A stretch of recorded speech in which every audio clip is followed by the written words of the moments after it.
Welcome to the Black Science Podcraft. This is a cross between a podcast and a presentation where you'll have one speaker delivering a concept, a theory, an idea to the other. So the goal is to allow you to critically analyse these points and to see if they hold any weight. So why black science? So there's a few reasons behind the term black science. Stay tuned to find out. All things.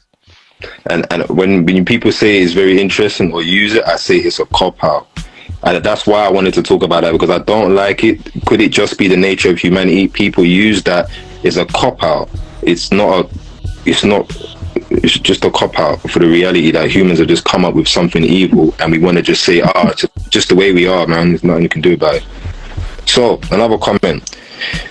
They used to call me yellow, mulatto, etc., and both my parents are black. At least you're still considered black. I'm not told you're not black. I'm not told you're not black though, like I am. I've got to fight people down to prove my blackness.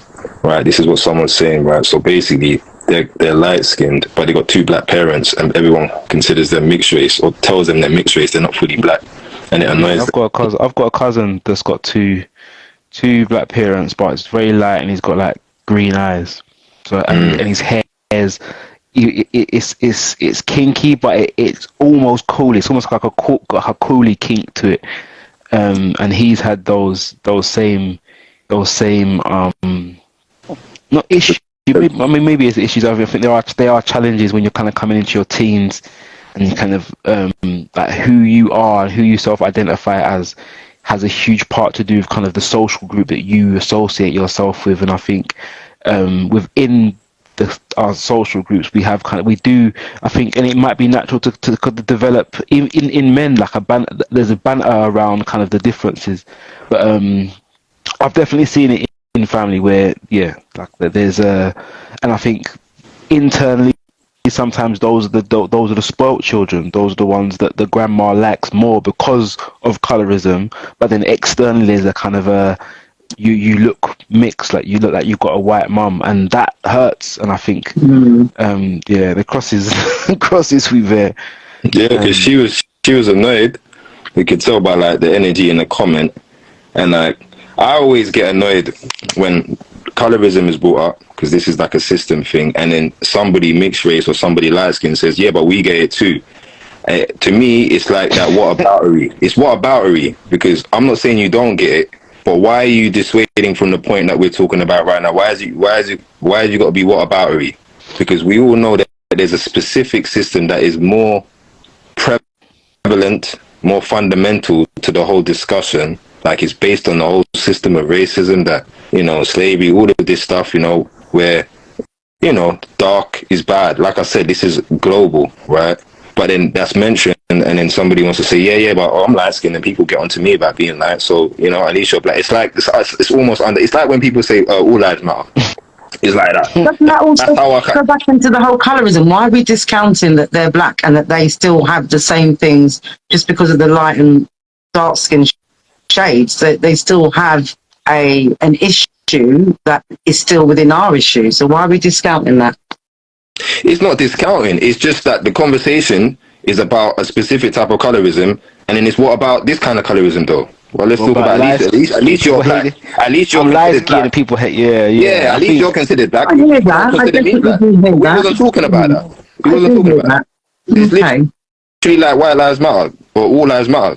No, we can't. I don't think it's that far. It's still a black issue. It's still a black issue, because you both just gave examples there of what was that I missed? Why are you laughing? No, because that's how I feel. No, because my basically just said that a mixed race guy. No, she's not mixed race. No, we don't know this. Okay, a person that comes from two black parents who's viewed or perceived as mixed race is the same as someone saying, like a white guy saying, yeah, but my life matters too. Like, exactly. That's what I'm saying. It's not the same. That's why I had to say to him. No, that's what I have to say, because they're still black, and then that shows the colorism that we have among ourselves, because their side of it is still a part of our story that we're here discussing, but we're having that kind of colorism amongst ourselves. They still do share the same thing that what we share, man. You can't say that. You can't say that Shanika and Gary are coming from the same place, though. No, it's the same. Look. So the conversation is what it was. We all know the conversation. The comment is, they used to call me yellow, mulatto, etc. Both my parents are black. At least you're still considered black and not told you're black. Like, I got to fight down my people to prove my blackness. So at least you're still considered black. Like, don't complain about you being with all this stuff about how black you are. At least you're considered black. So look on the bright side, because you know what my problem is? You know what happens to me? It's whataboutery. It's literally like when black people are talking about, let me finish, it's what when black people talk about the discrimination, police brutality, and somebody says, yeah, but all lives matter. So why are we just talking about black lives? Because other people go through stuff too. It's not just you. It's other people too. It's not just you. Just chill out. I think it's you. I think get what I'm conversation. saying? No, but you get the point I'm making. It's deflecting because I think it's the friend. It's no, but you know what? It's the same my idea of the friend that you've got an issue, but they always want to talk about themselves. So it's whatever you tell them, it's like, yeah, I know, but my team. Exactly. So it's that, but I do, and the reason why I want to kind of give not a pushback, but kind of like the flip side of that conversation is that there are various forms of colorism, and it does go both ways, and I think it is nuanced, and I think I don't think it's an issue speaking to the nuance, but I think because you could read in the tone of what she was saying, you could kind of read in between the lines. Talking about like what you mean at least you're black, and I think that type of victim mentality, for example, is something that I think we should not shame, but I think we have to be careful in not giving it too much credence or giving it too much strength, because actually, as much as it's a nuanced conversation, you clearly want to say, you lot should be proud of being black. I'm not black enough, and I think there's always an other counter narrative, and I think we have to be careful about giving too much attention to that tone of the conversation, where I think it is interesting to know actually that the same light-skinned cousin that I've got that was kind of spoiled within the family was viewed as mixed race and viewed as half white outside of the house. So there's a difference in the way that he's socialized or conditioned internally in terms of familial influence, and then externally is like it's a different thing. And I think those nuances are interesting, but I think that comment specifically came from like a place of like, forget your struggle, my struggles matter, bro. What about my struggles? Yeah, that's literally what it was. Now I just wanted to make that point out. Even though I'm saying that, I'm very with you with the nuances, but I want that to be clear, because this conversation always goes left because these kind of comments come out. We don't ever actually get to talking about this because everyone just says, yeah, but it happens to me too, it happens to me too, it happens to me too. So nobody cares about the actual reality of the point. Everyone just, it happened to me too, but we're talking about an actual system that is affected for hundreds of years. Slavery, all this stuff, and it's the same for me though. Do you get what I mean? And it just washes the point. Now, like you say, the nuance is important, right? So my reply to her: do you think you were insulted more for your lightness than a dark-skinned person is insulted for their darkness? You even made it more of a competition. So I wanted to trigger her more. Responded to that question. I wanted to see how she responded to that question because you know why? Because I wanted to give her the benefit of the doubt, because even though I heard that tone that you just described, I thought, all right, maybe I'm just wrong, because this question will line up with will clarify, you get it, whether or not she is just like that, it's all about me. Because if you're honest, we all know the answer to that question. And then she replied. Did she reply? Yeah, she replied, I think it's equal. I think it's equal, and I'd argue being insulted for your lightness is accepted in our community, but being insulted for your darkness isn't. So we don't have a support network like dark-skinned people do. So to me, that's just nonsense. I'm not trying to offend that person, but I think that's blatantly nonsense, and it kind of shows the point I'm making a second ago, is when the discussion's brought up, then you hear the whataboutism, the whataboutisms, and then that leads to these kind of narratives where we're not really being honest about the whole subject. Of course, there is such a thing as dark skin supremacy, if that's a term, right? But it's very much showing the minority. We know globally, we all know, like is right, why is right, whatever you want to call it. We all know how this thing works. You've got many black people all around the world bleaching to be lighter. You haven't got many black people all over the world making their skin darker. Like, it's just not like that. Well, right? white people do that. We're I not mean, not black. Okay, talking about white sorry. people. Yeah, sorry. All right, I just realised what I said. Different subject, different conversation. I got it. Completely different, and they're just trying to make themselves look like light-skinned people No, at best, right? I think you're right to challenge people when it's clear they're coming from 100%. a victim. But I also think in the with the idea of trying to maintain like a beneficial or mutually beneficial dialogue to to come back with the nuances is just as important, I think, because I think otherwise we can get into like the back and forth being not as fruitful in terms of like where's the discussion going in terms of, and I think that's why I immediately went to actually there are nuances. I heard the tone, but it's almost like you might deal with someone like how you deal with your child. Actually, like, I know what you're trying to say. I'll deal with the rudeness in a minute. Let me deal with this first, and then we can get to the fact that actually your tone shows or belies your intent of the comment. But let me just deal with kind of the context as opposed to kind of how you try to say it. You know, like, it's not what you say, it's how you say it, and how people say it tends to be the way that we respond. And I think, you know, people say that, why don't you match the energy? No, you don't have to match the energy. So you can ignore that energy and just respond to the thing that might end up being a fruitful discussion. And I think it's you see it with all comments. Like, people, you think to yourself, why did you say that? Like, why did you say that? And you look at, I mean, I think we won't experience it in the way that some of the kind of the broader leaning platforms do, but comments is like the graveyard of ignorance in terms, and I think we will suffer the tone even when we know that the dialogue is still fruitful. We will experience that actually this is just what happens in the comments, and that to a certain degree, people just love that. But like I say, I would say on this, that's a cop out too, because this is a pattern of back and forth on this topic. Sis, I don't know if you're talking, but I can't hear you. Maybe you're muted or you're on the phone. But yeah, this is a pattern. Sorry.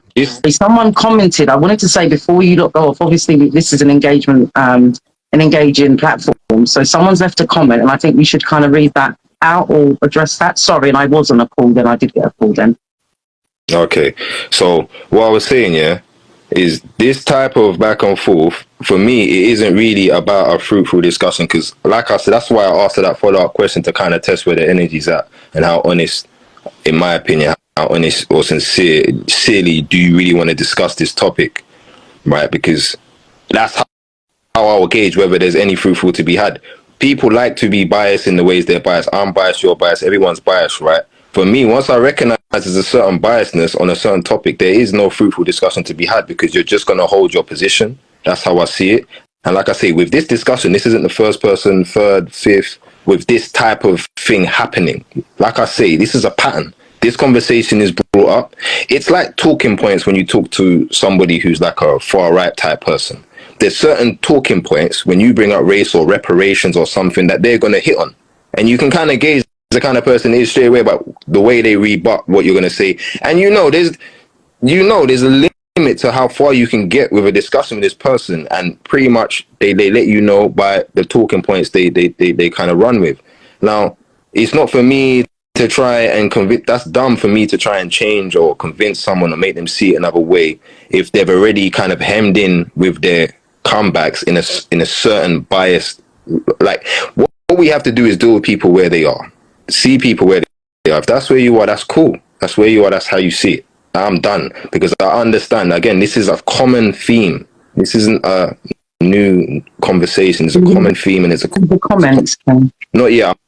I'm still saying something. It's a common thing. So, end of the day, once I see that you're not really trying to have this, I'm not going to.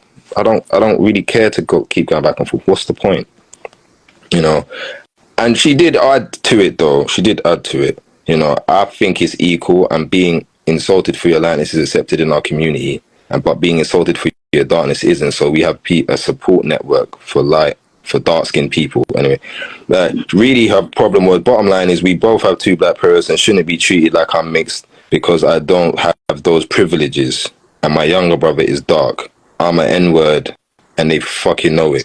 So it's a personal thing. She went on and it's just a personal thing. So she made the whole topic, because this wasn't, even though I led this discussion with a subjective experience about me, it's not about me. This is the entire topic man's trying to open up a discussion about, right? But she made the whole thing about her, as far as I was concerned.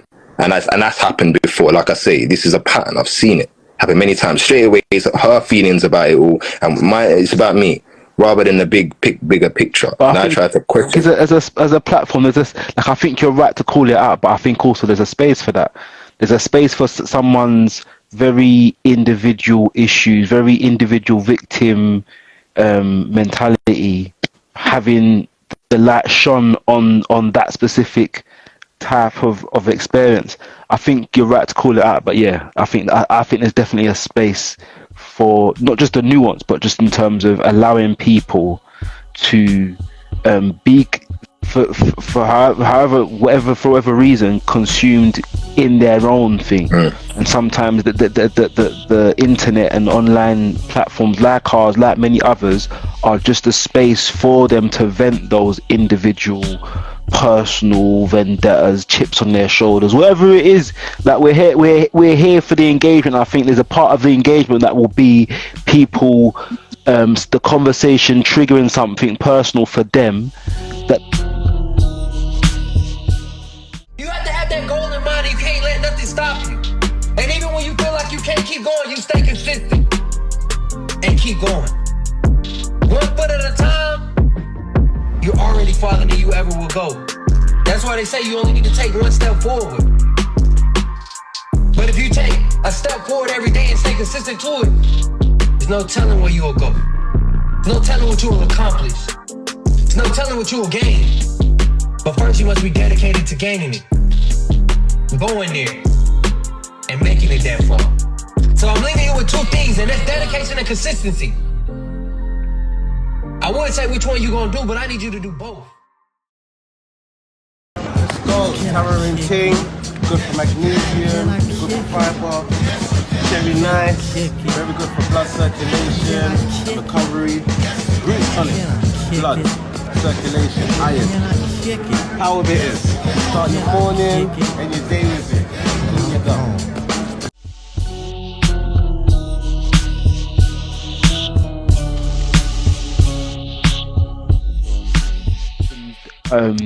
right at the beginning of the first episode, around kind of black being used as a slur, like where we spoke about my history would be, I remember the term blick was used, so it was, but there'll be somebody that will be triggered and they will be reminded of an experience that they had that was similar to that, and the only thing that they might want to comment on is, yeah, that happened to me too, or it happened to me differently. So the flip side of it would be, if someone came onto the comments and said, yeah, someone used to call me black, and related directly to your experience, it would be something that we'd be able to relate or resonate. And I think this is what us talking about some of these topics will do.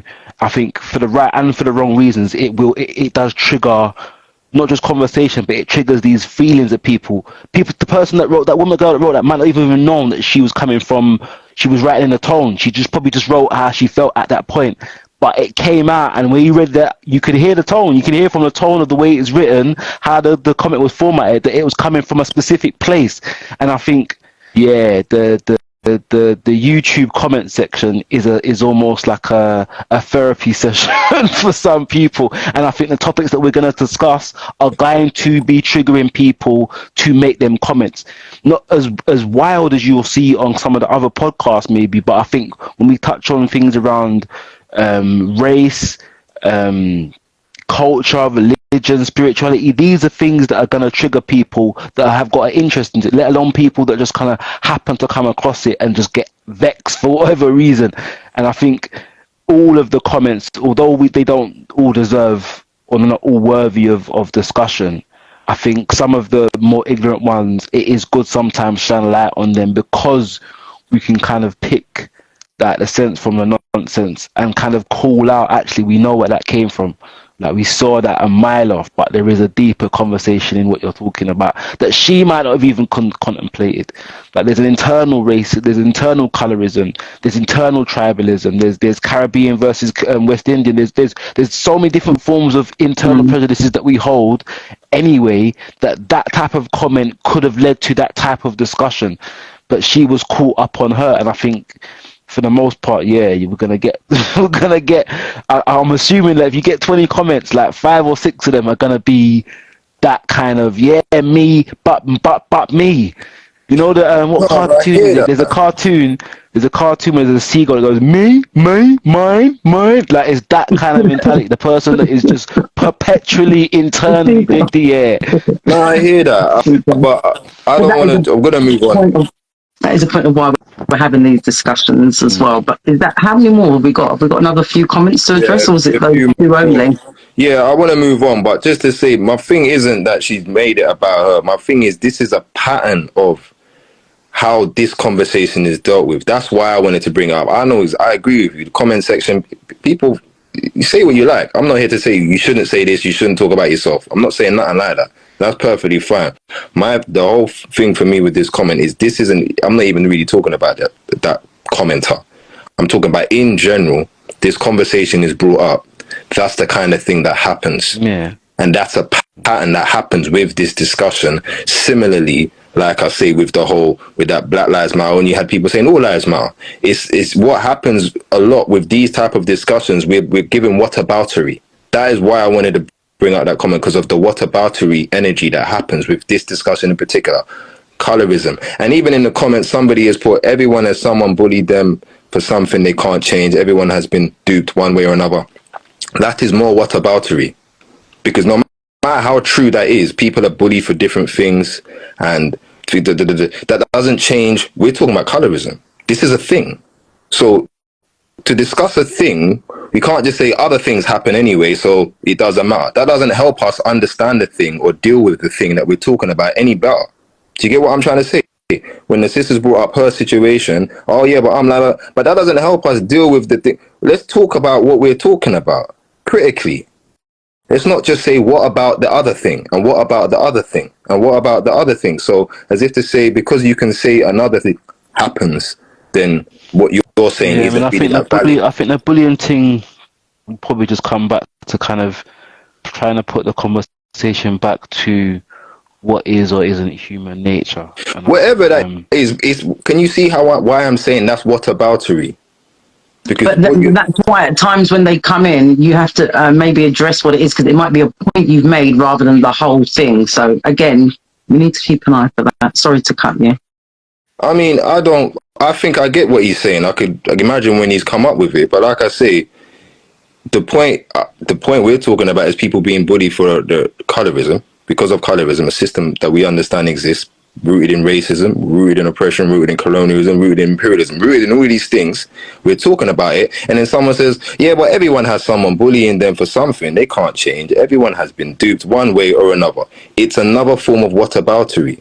Can you see that? It's like saying, well, it doesn't really matter that he's bullied for being black. That's not, because it's not about the being bullied for being black. That's not the point. Even though man are using that as an example, that's not the point. We're saying that situation is rooted in this systemic thing that we're calling colorism, which is rooted in another bigger systemic thing called racism, which is rooted in another big systemic thing called imperialism and colonialism, and the whole history that has led to this situation. But then you want to say, but what about me? Because that's not the point. It's like, you get what I'm getting at? It's what I'm saying is, this type of way of dealing with these conversations makes us not deal with the topic, the reality of it. It makes us get lost in pointless back and forth. Yeah, we're trying to talk about that's why it's important to kind of address what could and can't, or what should be the layers. And what we've done is we've added layers to the origins of colorism, like the different ways that colorism kind of rears its ugly head. Some of the older forms of colorism that have been born out of elements of prejudice, and whether or not that's human nature or not. And I think, I wouldn't give the bullying comment too much more energy. Yeah, But I definitely think that Well, he's come back and he said no, it's the UK, or he or she has said no, it's the UK. So again, I'm not sure what part that is in reference to. It's not just the UK though; it's global. But you see, so all right, we move right. So the next comment, that I wanted to talk about, was this guy. He said, "I'm white. I live in Lewisham. I complained to my daughter's school pastoral team. I don't know what it is, pastoral team.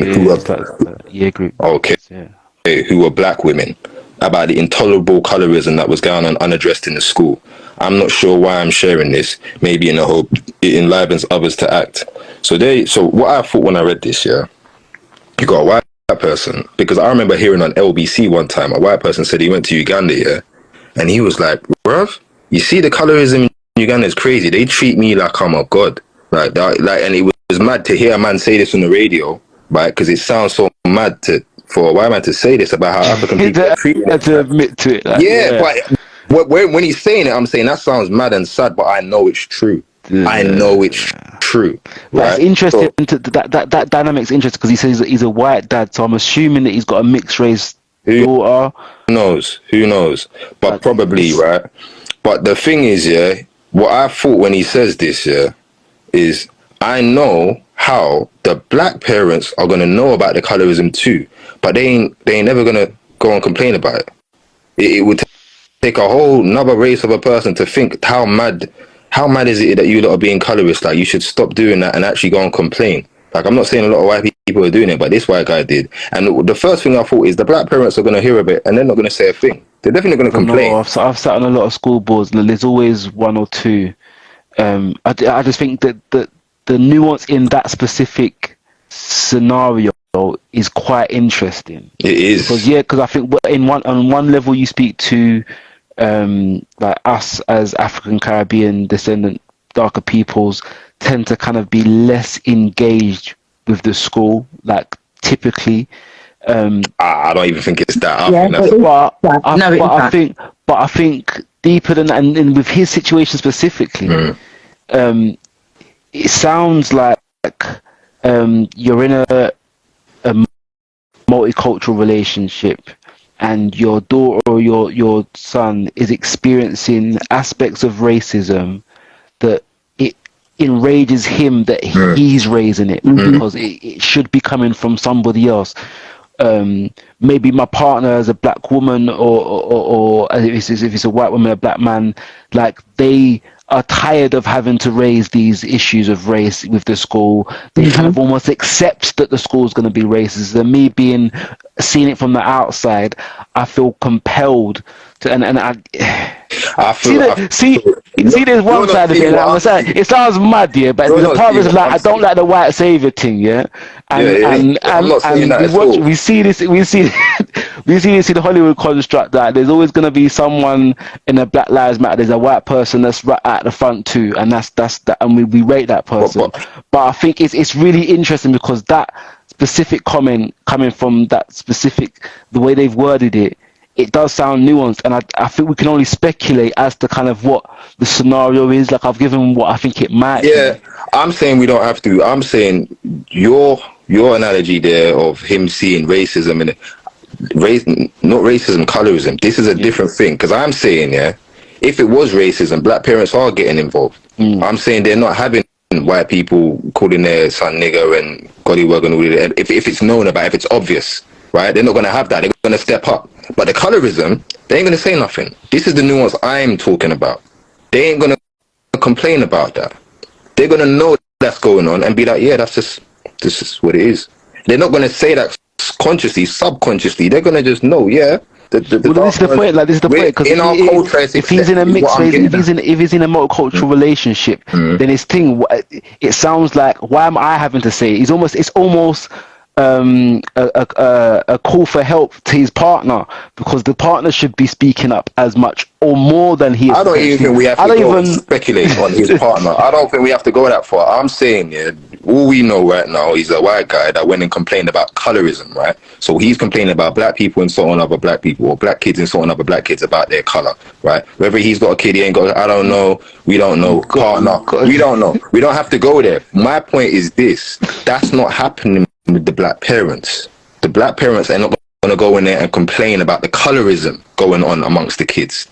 This is I don't know if I agree with that, because I work on the board of governors, so I get the behaviour reports through for myself, and actually there is a lot of internal racism amongst Asians, blacks, Africans, black West Indian, and it comes up that, like exactly what you said in our original discussion, with reference to yourself, Match, that there is a lot of that internal thing that goes on amongst ourselves.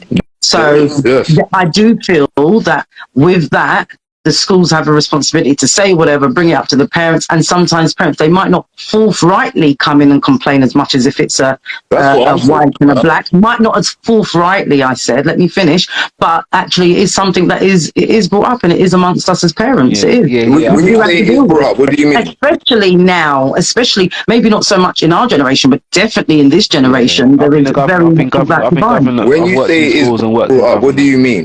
It is brought up. Behavior like racism incidences that involve black children, Asian children, blacks amongst themselves being racist or whatever it is, like what you said regarding your experience as a child in school. These things are reported, they are logged, they are then given back to the parents. I'm talking about the parents coming in and complaining about it. Yes, and some do, because the school has a responsibility to communicate and let these parents know that this is what has happened, and if it is a continuous thing, this is what the school will do. It goes down their behaviour policy. But what I'm trying to say to you is, with that, some parents actually do come to the school and say they don't like it. I'm letting you know, as a sitting governor. As a person worked in like many schools over the last couple of decades, and like I would second that, in that. That's why I mentioned in the first place that there is culturally, I think, a thing to be standoff with schools in general. So that I think I would agree to us as melanated parents being less engaged than we should be with the school. But I would say that the ones that are, trust me, they speak up about everything. It's not just racism, it's colorism, it's cost of school trips, it's everything. So I think the black parents that do engage with the school, they would raise colorism. Yeah. So to be clear, we're saying that black parents are coming into their school and complaining about black kids insulting other black kids about their blackness. Being colorist. That's the thing. I've had parents come in with reams, with pages of Facebook comments. Girls are going at each other for all of these reasons, for being red, for being cool, for all of these, and for colorism, not just racism, but with all black girls, the parents come in complaining about the colorism or the coolie shaming, or there's a barrage. And my point is that I've got even Matt said the dark skin, being So I think you're right in that we as black parents aren't as engaged with the school, but I think the ones that are will speak up about anything that their child comes home and complains about. I mean, literally anything. You think, why? I've sat in meetings with them, do we need to talk about this? But there's always a parent that wants to raise one of these things, and I think, the comments that we're both making is more. I think when we say something like most black parents wouldn't, I think that's too broad a brush. I think the points that we're making is that there are many parents that do engage with the schools that do raise colorism as much as the Jerry or the Gary or whoever the white cop that you're going Gary and Jerry all the time. I don't know. I would guess that this Gary or Jerry type guy, whoever he was, that's a rare thing, yeah. And so would you guess that black parents are less likely to come and complain about colorism than they are to complain about racism? No, I think your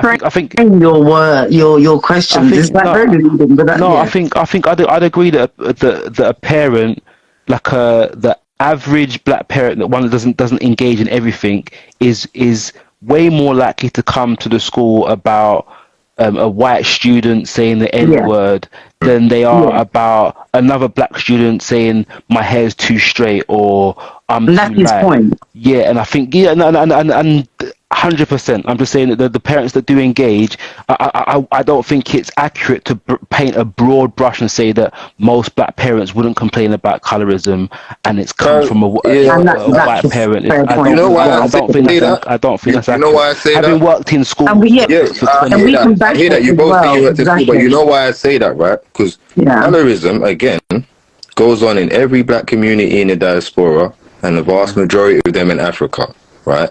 If parents were coming and complaining about colorism, every black parent would be doing it. No. But it happens in every school, bro. Yeah. It doesn't happen in one or two of them. It happens in them all. So that means every black parent would be complaining about it. No, I mean, there will be complaints in every school. Colorism is a complaint that comes. Every school that I've worked in, and I've worked in dozens, there's been so how many parents are you talking about? Well, we need to get a breakdown of that match, but he's saying that from his experience. I'm just saying that we can't. It's too broad a brush, and I don't think it's a point to. I'm looking objectively here. I'm not looking objectively. Myself and the person aren't talking objectively. We're talking from experience. Parents will complain about colorism. They wouldn't complain more about colorism than racism, because racism is something that we're conditioned as black people to react to in institutions way more. So I would agree that it would happen more, but for you to then say that if colorism, if some parents do, then every parent would. No, it's not every parent, and I'm going to argue every parent. I'm just saying it's not accurate to say most black parents wouldn't, because I've experienced many parents. Can I give you why I can say that, right? My example. I've never heard in the whole time I was in that school of any parent coming in and complaining about colorism, even though we're older. We're talking about current now. No, never know. I'm just talking about one example. I'm just talking about one example. So just let me land on here, right? Remember, I'm saying it's a majority black school. Let's say it's a 60% black. You talking about school you went to? Yes, the school I went to. I'm just giving you an example. Most of the students that went to the schools I worked did not know when parents have either complained about or there was investigations about colorism unless they was drawn into investigation. Fair enough. Many students would not have a clue that this has happened and be embarrassed and appalled that their parent has even raised it. All right, I hear you. Can I say what I'm saying now? Yeah.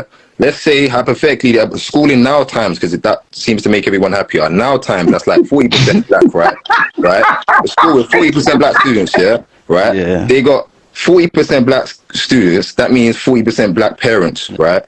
If 10 black parents are coming in, if 20 black parents are coming in and complaining about colorism, that means the majority. What I was saying, basically, to sum it up, if there's 400 kids in a school, 400 black kids in a school, and 20 parents are complaining about colorism, then the majority of parents are not complaining about colorism. And I'm saying this is something, it's not secret. This is a cultural behavior we have wherever we are. We all know that it exists, right? So this 400 kids in a school isn't just in the UK, isn't just in some one state in America, isn't just in one state in South America, it isn't even just in one country in Africa, it's wherever we are, right? So quite objectively, I can stand on that simple logic there and say the majority of black parents are not going to complain about colorism.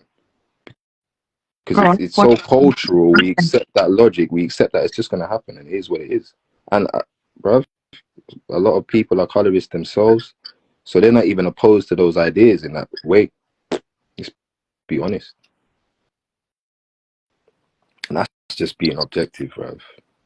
I mean, if we actually just look at the logic of it, well, like I say, why it was pertinent that a white person brought it up is purely because I understand that they see it. I'm not saying it's common that these type of people are going to go and complain. I'm saying it's very obvious to them that this is something. So the reason he's done it is because he's like, raw, fam, you lot just stop it, because now he's got some investment in it, so he cares a bit. It's not about no white savior. It's just the fact that he's not so comfortable with it as we are. That's the point I was making with him. We're very comfortable with this type of rhetoric flying around. So I would argue with chess, even without the experience you guys have had. Yes, the majority of black parents are not complaining. Yes.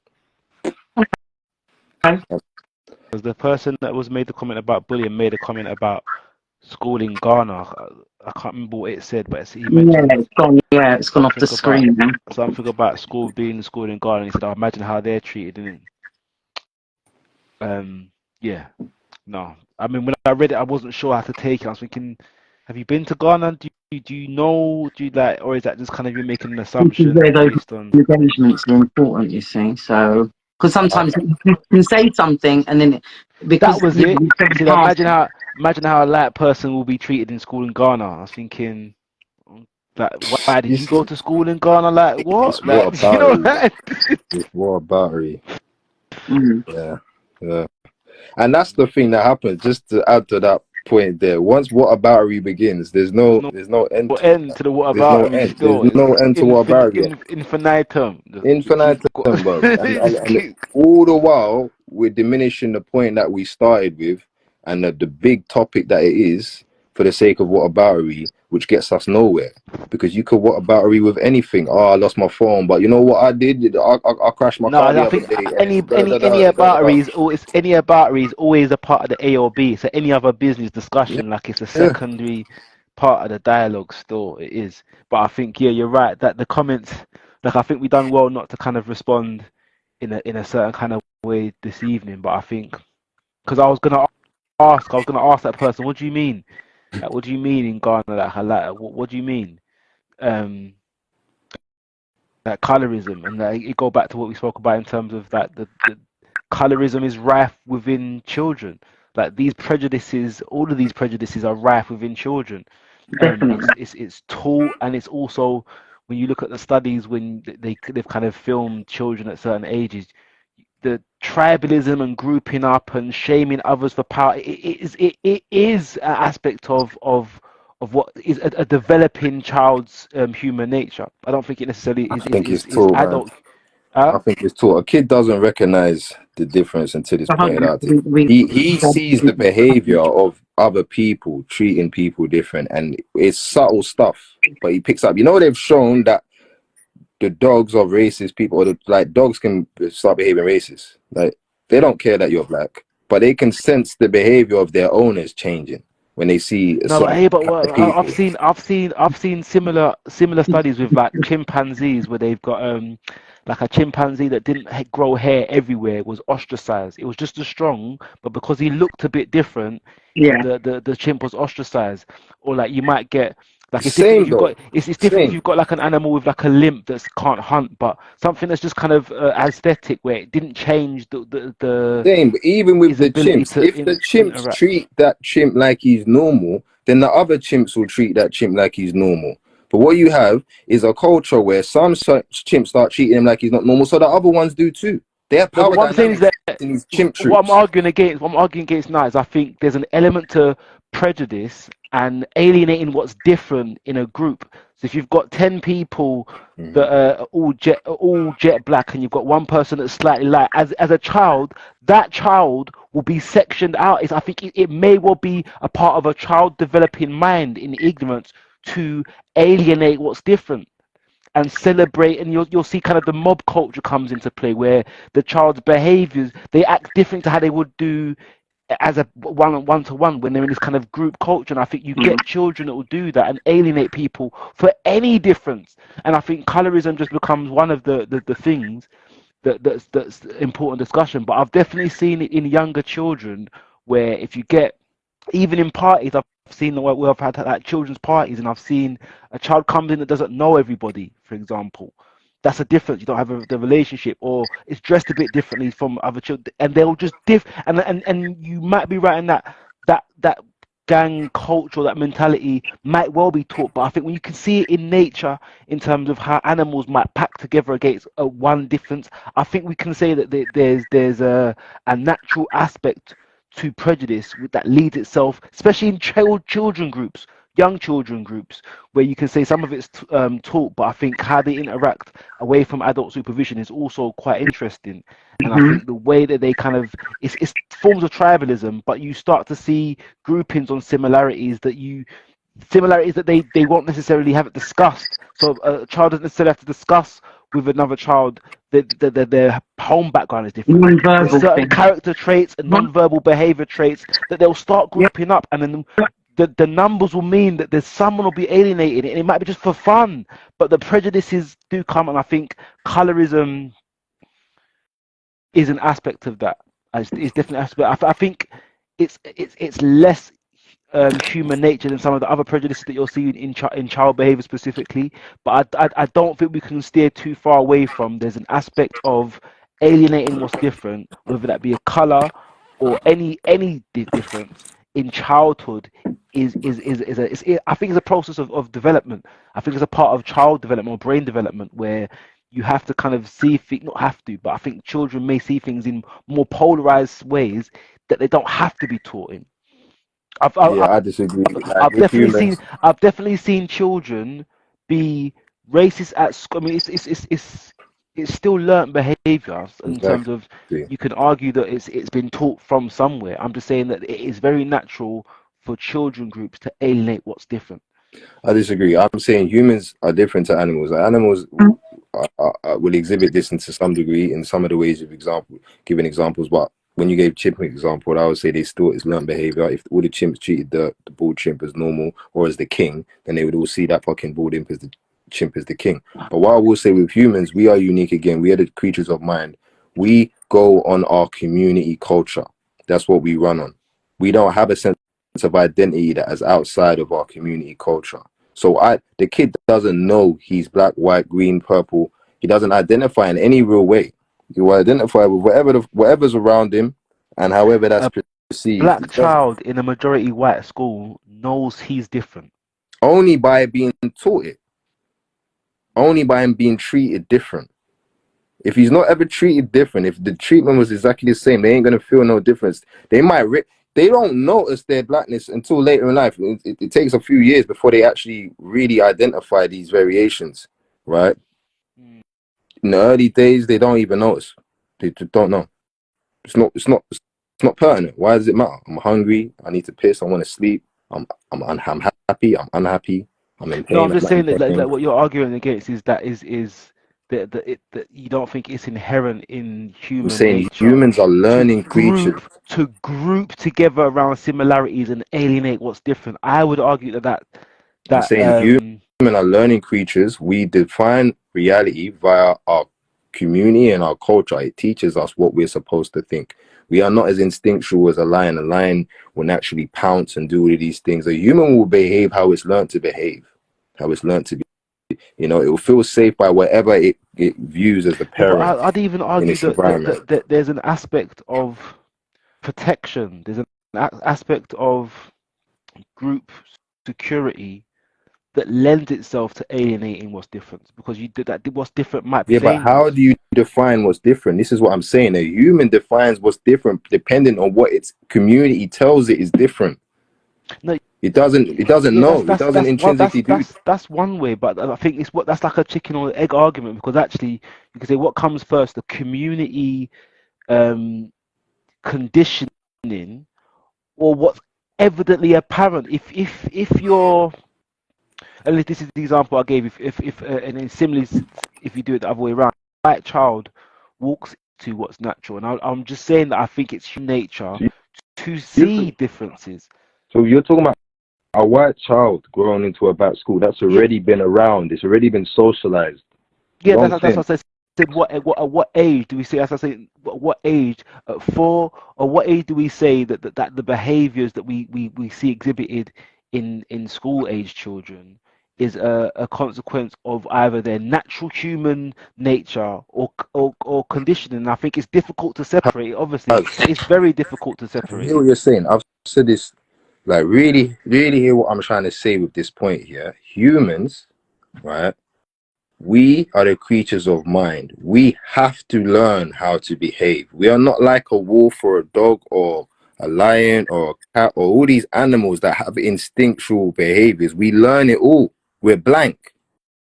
Do you follow? You see, you don't think we've got anything to protect. I think we've got. I think there's maternal instinct. There's parental instinct. I think a maternal instinct. That's a mother. That's someone that's gone and have a child. That's a full-grown adult. This is why I come back to group. This is why I come back to group. Group has. Hear what I'm No, saying? By the time you've had a child, instinct. I say a group instinct. And what your if the a point you're child, pushing is instinct over conditioning. My point is that, are you saying that there's no part of human nature that is instinctive in its group behavior? Is that what you're saying? when you say, so the group behavior is going to be established by the group, Yeah, isn't it? yeah. What I'm saying is humans are It's going to instinctive, behave. though. Hear what I'm saying. Hear what I'm saying. Humans, it's instinctive for humans to behave like the group. So how does the group behave? Now, the way the group behaves, that isn't instinct. That's how the humans in particular, we develop a behavior. This is why we have a different culture wherever we find us. We have a different eating style, different sleeping style, a different everything style. We see sex different, we see sky different, we see everything differently because humans are the creatures of mind. We are malleable. We're not like a cat. A cat acts like a cat, whether he's born in Africa, China, Japan. It doesn't matter. You're going to see a cat behave the same way. A lion acts like a lion. Nobody, you're going to be the same way. A dog acts like a dog. Doesn't matter. Same way. Humans are unique. Let me finish. Let me hear what I'm saying. Just understand this. What I'm saying is we behave depending on our group. And Our group's environment. ideology. No, even in the same environment, two different groups are going to behave different when it's humans, because of the culture of the group is going to decide how they behave within that environment. The environment doesn't decide how humans behave. Humans teach other humans how to behave within that environment. And things that we all have to do and be like naturally, innately. So that is, I think it's a bit of both. I'm arguing that I'm not disagreeing with what you're saying, much. I'm saying that I do believe that there's a human instinct to be tribal. There's a human instinct, and you're right. We learn. We develop and we learn ways to be more protective. We develop systems and ways of being that becomes more. But I think at our core, there's an aspect of group instinct to protect, and in that protection, you have a prejudice of what's different. I don't necessarily think that us viewing difference has to be taught. I'm saying that the difference, you can see it visually. How you behave and interact with that difference, yes, that has to be taught. That comes from social conditioning, cultural conditioning, environment conditioning. The minds of the group have developed differently. Of course, there's nuance, but one point, it sounded like you was arguing against groups of people instinctively maybe alienating people for protective reasons, away from kind of you've always come back to it's in the mind. Of course it's in the mind, which means that all of these things can be instinctive. And I would argue that there's an aspect of prejudice, there's an aspect of what we've discussed in terms of what becomes colorism that's instinctive. And I think it's perfectly given example of when you look at children groups who are, for all intents and purposes, not tactful in terms of covering whatever social conditioning they may have potentially had. That we learn to cover, we learn tact in adulthood to cover kind of our unconscious or subconscious biases. So what I'm saying is, like humans, right? A family, right? The kids could be completely different, but once the kids understand they're all family, they're not going to see that difference as meaning anything. Anyone outside of the family. Let me finish. So this is the point I'm making. That is a social construct. If you are not raised with this idea of a family, you won't give a shit about anybody. This is human nature too. What you're fundamentally talking about, that prejudice, it is natural to humans, but it is rooted on the need to survive. All living things have it, right? So we have this prejudice of what helps me survive. But how it manifests in humans is wholly dictated by how our culture, our community, our group has taught us to think of it. So if we are bred or are raised to think of only my family counts, then everyone outside of my family, doesn't matter, same race, nation, fuck them all. If we are taught that only people in my street count, in my village, for example, count, then everybody outside of my village, everybody in my village is good. Doesn't matter what color they are, don't matter what tall they are, don't matter what they look like, whether they got hair, they ain't got hair, because the rules are the village, whoever's in my village. If you're socialized that the rules are your nation, then that is your nation. If you're socialized the rules, Do you get it? We are socialized to pick a set of rules to go by. We don't go on instinct. We don't like red ants go on the fucking pheromones. Let me finish. Red ants go on pheromones, right? Let me finish. Red ants go on pheromones, innit? They got a chemical signature that tells them you're a red ant like me, we're family, we're good. Bees have something similar. Fucking dogs don't give a shit. Dogs, fuck all dogs, they're friends with all dogs. All they go on is, are we good or are we not good? I don't even know. Dogs don't really give a shit, right? You see, different animals have different instinctual traits that will make them behave certain way. With humans, it's not an instinctual thing, it's a cultural thing.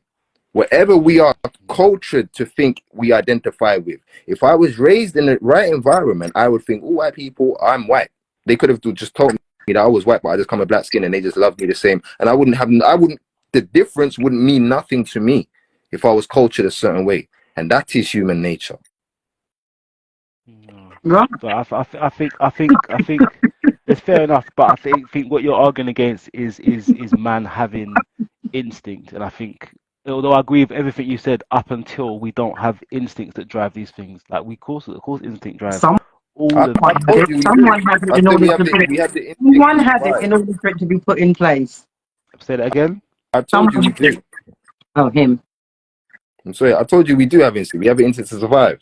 Now, because we're humans, we can build framework on this instinct to survive. This prejudice that you're talking about, this in-group, out-group, protecting the in-group, it's just about survival strategy. Yeah, it's all it is, the need to survive. Yeah. So how do I make sure my body, my system survives? Now, humans come up with different logics to make them survive. Yeah. One simple logic is people in my family. That's my in-group. So people in my family help me. I help people in my family. We're together. We're a team. Fuck everybody else. Another logic is everyone in my village. We're all in the in-group. Everyone outside of the village. Another logic is everyone in my nation. Yeah. Another logic is everyone in my religion. And those are layers. Those are layers that we lay on top of what has been an initial instinct to survive. Exactly. So I'm not denying instinct, but what I'm saying is the actual thing we run off is something we learn. So we don't actually run off the simple fact that he's different to me. We don't even identify the difference as being relevant until we're taught to identify the difference as being relevant. Yes. So that's the difference in opinion there. I think everyone's different though. The need to survive and the need to protect and tribalism means that you don't always have to be taught to alienate another person out of a prejudice. I don't think you always have to be taught. I think more often than not, you'll find a type of conditioning behind all behaviors. But I think when we specifically speak about colorism or aspects of color or race or cultural based prejudices, I think there are aspects of it that come from instinct to survive. Yeah, like I say, every difference that we've discussed, the ones that we've discussed, it doesn't. You don't know that helps you survive. Me being colorist doesn't help me survive. Colorism, as I said, is a modern thing. For example, we've put the layers on what comes on. We've put the layers on that. I just mean, for example, I mean all these prejudices, just somebody being different to a kid, right? That doesn't instinctively tell him and that's going to help him survive, right? There's nothing to that linking it to survival. Like I say, no. Fear of what you don't understand, fear of what's different is a natural instinct. I'd definitely say that much. But everyone's different. Everyone's different. What I'm saying is, how do we identify the differences that matter? Whether or not it matters or not is something else. I'm just saying that you can argue that humans make prejudgments on appearance to protect. Now, I think those judgments have become conditioned through culture and through time and all of the things that you've discussed in terms of how all of our behaviors are conditioned by a social group or some kind of grouping. I'm just saying that it does come from not just an individual instinct, that prejudice is also as natural, if you like, in a group scenario. And I think the examples that you've raised around the animals that have specific pheromones that they don't make a choice to have the pheromones. These pheromones are secreted. It's not a choice. I think you're right in terms of all of the things that I've even rebutted with in terms of what's instinctive. you can build on that instinct things that we've done with our minds to protect ourselves that we then condition our children with 100%. I was just wondering, I was probing as to whether or not you was trying to say that groups of humans can't interact with the world in an instinctive way, that they're then going to learn and develop. It sounded like you was arguing against it. Now, I know you're not, but it sounded like a point that you're saying that, no, we don't have any instinct. We're completely blank. We have no instinct. And I'd argue that actually, no. If you put a group of people together who've had no teachings, they'll develop in a certain way that starts with their instinct to survive and protect. And I think it might be like a more of a sociological or sociology study in terms of the nature nurture argument, but I think groups do have instinctive behaviors that you could probably chart before kind of any kind of systems might be put in place. I think what was really interesting, what you mentioned earlier in terms of the Hindu caste system, like I definitely knew that the color was a strong feature, but I didn't realize that the color aspect of the caste system in India not only predates any form of kind of European colonialism. We had this caste system. I think it's really interesting though where these come, and it comes back to the thing of instinct and class, like what's the origins of these systems that are put in place. Check out the Ndinkra Symbols Connect the Dots drawing book series. We have 4 books in the series, all with 33 Ndinkra symbols turned into Connect the Dots puzzles. You have the name of the symbol, the phonetic spelling of the symbol, the meaning of the symbol, and the proverb attached to the symbol, because they usually have one. You can catch them all on Amazon. Enjoy, fun for the kids.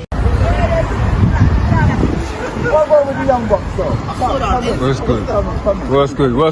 You know about Forever Family? Yeah. Do you? Yeah, I saw it inside of it. Right. What you know about Forever Family? Just heard of it. We're out here giving out free bags.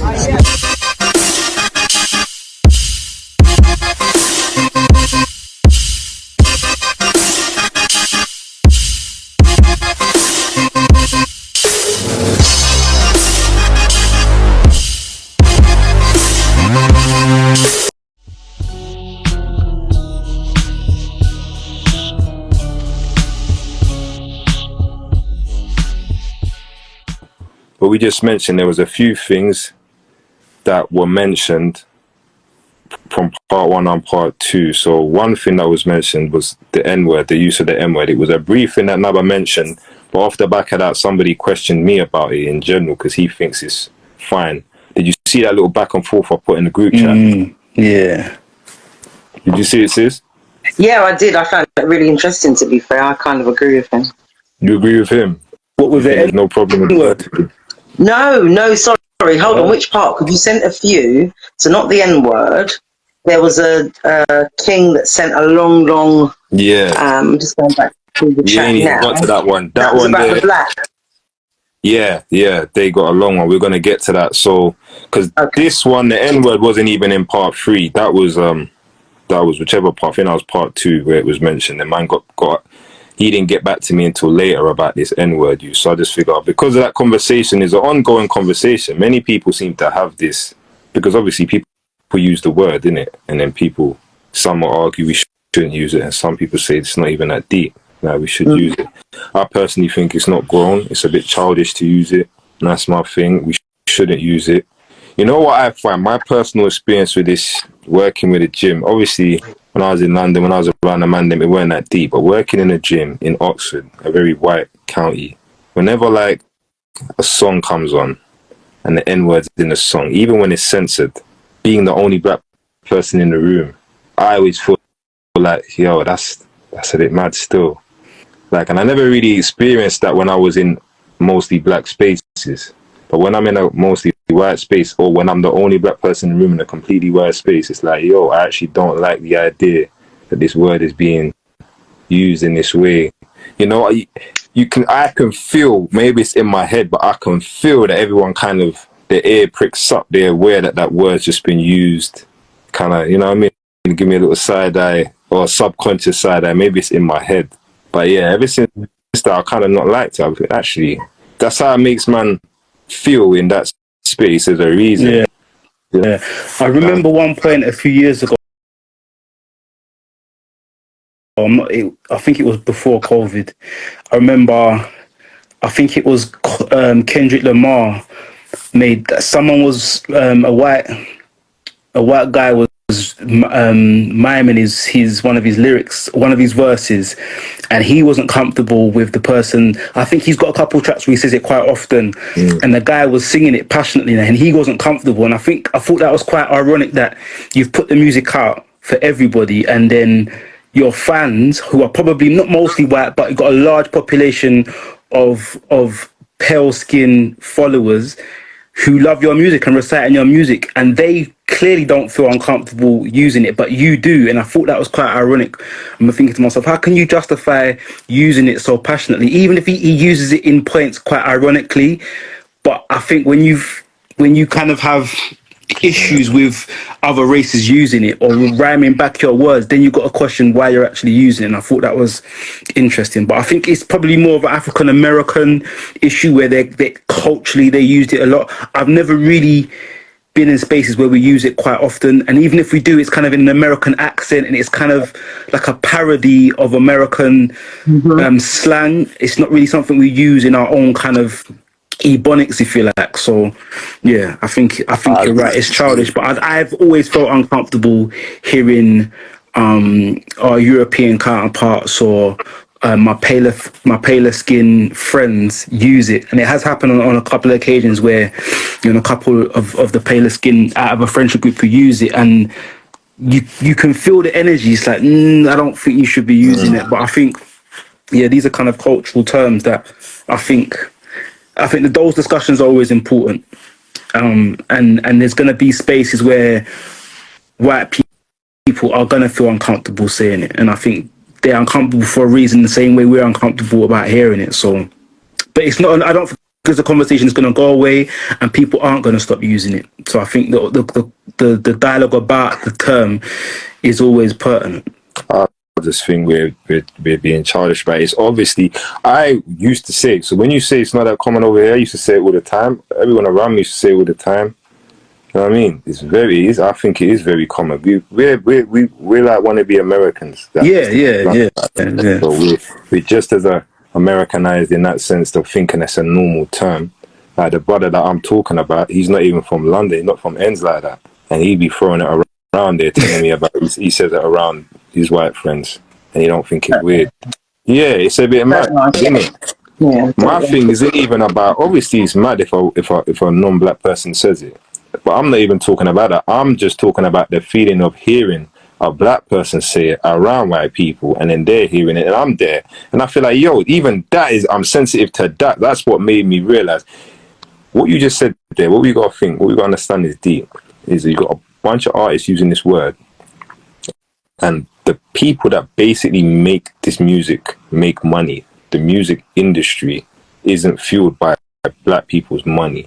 So this word is being proliferated in our music, right, to non-black people, essentially, right? Obviously, black people support a little bit, but the vast majority of the money that is generated from music sales and shows and events and all of these things is non-black people. So when artists use this terminology in the music and all of that, who else is there to hear it? Who's really? Do you get what I mean? And to me, that's what made me think, it's mad that we use it. Because when I clocked that, how uncomfortable I was in a holy white space. And I realized our music is sold in a holy white space, really. So it's like we're marketing this term, and then we want to get annoyed when they use this term. It's backwards. It don't even make sense. But that doesn't give them a right to still use it, even though... It's not that I'm not even talking about them using it. I ain't even gone there. there. Obviously, that's dead. But us using it is what us using it, definitely, us using it. The confusion. If other people are right to, just because we are, and we shouldn't. No. I don't agree. It's the level of it is. Imagine, all right. So imagine they have enough respect to not use it. Not all. They understand. But I'm saying, imagine, but we don't.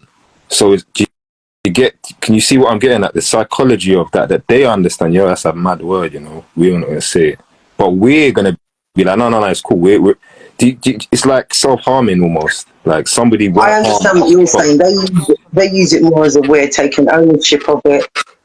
There's also isn't there relevance? I think Nab will be able to come into it a bit more. There's more relevance to the actual name meaning something else. I think you mentioned it in one of our other podcast before Podcraft. There's a particular reason why it comes from a land or something that, you know. So you're talking about Niger, you're talking about the word, the Spanish word. There's a whole logic kingdom before the term we meant king before, and then in Spanish it's another way of saying black. There are these other logics. I hear that, but that's not how it's. I know that's not how they're portraying it and how they're using it. I'm just saying that that's their reason behind it, or what I've heard. I think that specifically, like I think I heard, is it Michael Eric Dyson? And I think he was having a conversation with Nipsey Hussle about language and the reclaiming of the word. And he was the one that kind of spoke about kind of Negos is the Ethiopian term for king.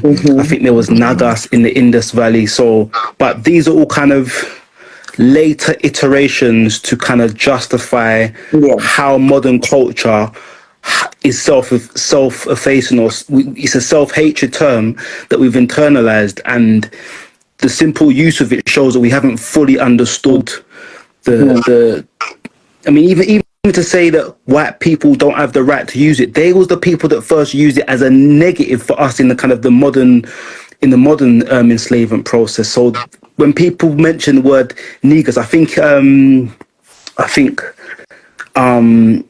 it was Tupac that said, Nigger.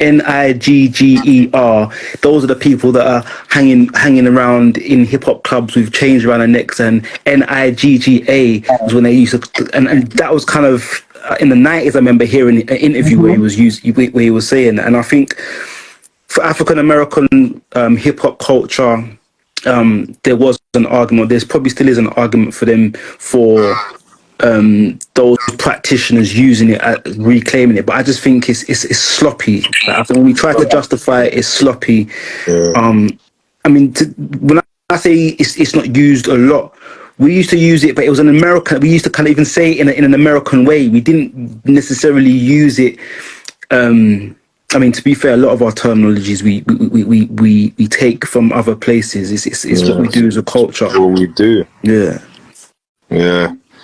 So I guess that's that. Like you say, it's never gonna end because like the new generation are using it now. So I don't think the new generation use it as much as our generation did, because I think hip hop culture has become a lot more regional, and we've got a lot more examples of homegrown British artistry to draw from in terms of cultural norms.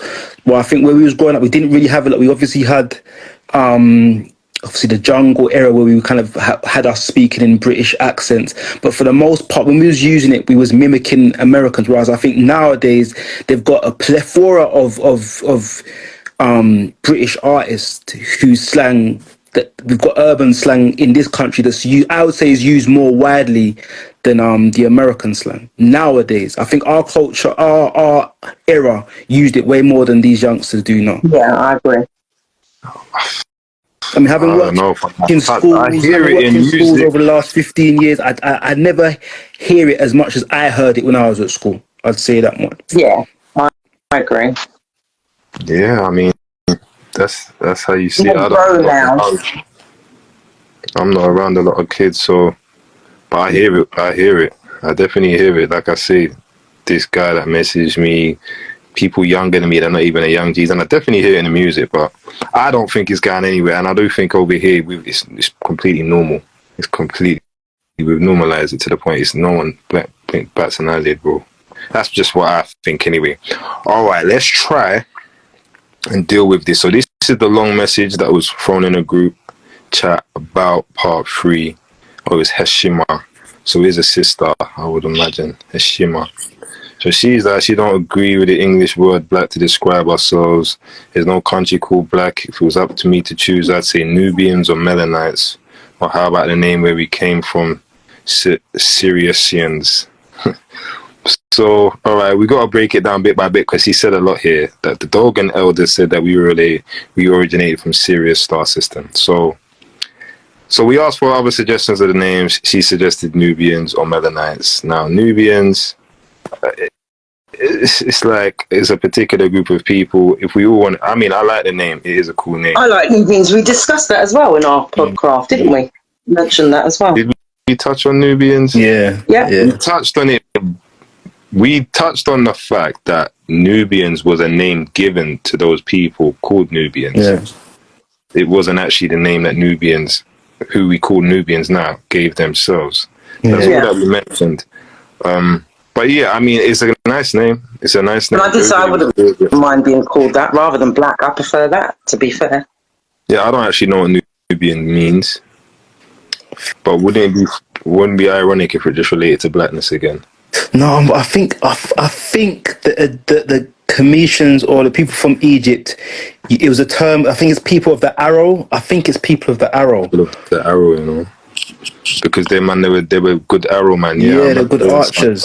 Yeah, I remember hearing something about that. Okay. Then I've also heard one of my Jabari Osaze gave a lecture about it. He'd spoken about the Nubians, or the term was a derogatory term that people used in Egypt for the people in the south. It was almost like they'd forgotten an aspect of their history, because most of the people from Kemet originated from that part of Nubia. It was so. I didn't know. But yeah, I mean, I thought it was always positive. I didn't know it was. No, I think it became positive when kind of Egyptology and the idea of the Nubian queen in the 80s, we began using that term, and I think it's been pushed out in popular culture in films like My Nubian Queen. But in terms of how we used it internally before it got taken in modern times, I have heard that it was a derogatory term used by Egyptians for the people of Nubia. Nubia wasn't a term that they used for themselves. Because there was beef then, innit? Well, I think there's been parts of the history where the northern part of Nubia were at points warring. So the Nama Palette, or King Menes, that unified Kemet, the Nama Palette has him dragging someone by their hair, and it was a Nubian. So there were parts of the history where parts of Nubia were at war with Kemet. Yeah, I remember that. So what you're saying is them man there, that's their pagan. That's what they call their pagans, Nubians. Yeah. That's nuts. Okay, so like I hear it. The name, if you call your pagans, it's like calling your pagans Shankman or something. You get me? Or gunners. It's like calling your pagans gunners, because if you're right about the title being linked to the archery, because I do remember that, hearing that fact, archery. But that's an interesting fact there. Man will have to check that out. But she said also melanites. Now, melanites just refers to the thing that makes us black or brown, whatever you want to call it, which is just it's just a thing that gives us the color that we have. If we're running away from the naming ourselves by the color that we have, then I don't see that as better. Again, my argument against that is that you just don't like the negative connotations associated with black. Yeah, and I think, I mean, I'd agree to the point where melanin doesn't have the same historical negative connotations that black does. So I'd always be for using a term that doesn't speak to a history of any negative connotation. But I think the point that I agree most in that first part is that it doesn't specifically link us to a specific country, a continent, a language. But then also, when I was thinking about it, when you first put in a chat, I thought actually this is the reason why we don't unify, because we are clinging to that specific culture that our parents come from, or we're trying to connect ourselves to a longer, deeper history in the past. So actually, as much as I do agree with the term, with what she said, I do also think that black does unify all people, all oppressed people, if you like. And I think there is a power in that. I hear what you're saying. I hear what you're saying. I'm still comfortable with that because I'm just uncomfortable with it. I just think I agree with that. It doesn't link us back to anything specific. If anything, it links us back to a specific part in history, like around the enslavement process, where we were taken from our history, we were taken from our language, and a lot of us don't know exactly where we come from. So black is an accurate way to describe a people who lost an aspect of their identity. And I think there's a power in admitting that you don't know exactly where you come from. So you're saying the lost ones should be called black? So. I'm not saying that. He's not saying ones. He's saying we all take that title because it works. Well, I'm saying, like, I hear what you just did there, and it's true. But if we go back again, Kem was black. So using this black term isn't something that was only other people thought of. Yeah, but we spoke about that in the conversation. Yes. The use word Kem, black, more black. I would defer to those two terms, Kem and more, before I would use black.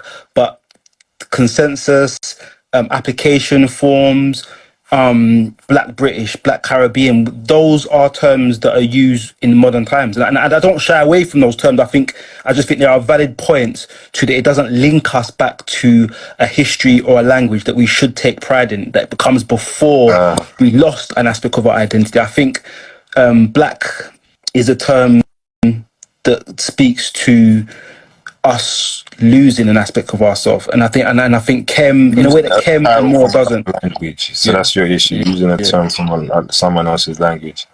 I mean, I suppose so. That makes sense. The Logan elders. What did she say next? What was the next part she said? This thing about serious, bro. See what it is type of thing, yeah.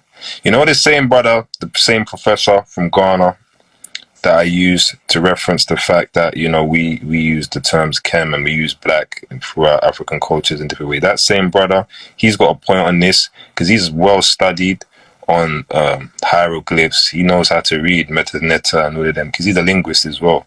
So he knows many languages, many African tongues. And he says this whole thing about serious and coming from other places is nonsense. It's a misunderstanding. It's a misinterpretation of the writings. Okay. Or the teachings of the Dogon people and the writings on the wall, because people say that there are hieroglyphs that show rocket ships or spaceships, whatever you want to call them. He said, no, bruv, no, that's not what they are. Like, because he can read it. See what I'm trying to say? He makes many points, but you'd have to study him to see what he says clearly. I can't remember. He asked me about, you know, a text from Kemet that's actually a carving on a wall where, you know, people are on, you know, white social media saying, oh, it looks like a UFO, it looks like a helicopter and so forth. And, you know, it would be like somebody who's reading the alphabet ABC and they see the letter A and they say, oh, that looks like a rocket, right? It looks like a rocket ship. If you know how to read, you're like, no, that's just the letter A. No, literally, that's the letter A, right? Because he's like, oh, you know, that looks like a helicopter. No, that's just the letter T. There's a letter. I know how to read. So if you actually, it's what they call palimpsest, and that's where you have one carving on top of another carving. And, you know, this is where you're looking at a carving that was made initially by the father, which is Sarah Seti, and then it was carved over by the son, which is Sarah Ramesu, Usamat Rasatepanra. So, you know, because of him carving on top of his father's inscription, then for somebody who doesn't know how to read, they're seeing it and they're like, oh, this looks like a UFO or whatever.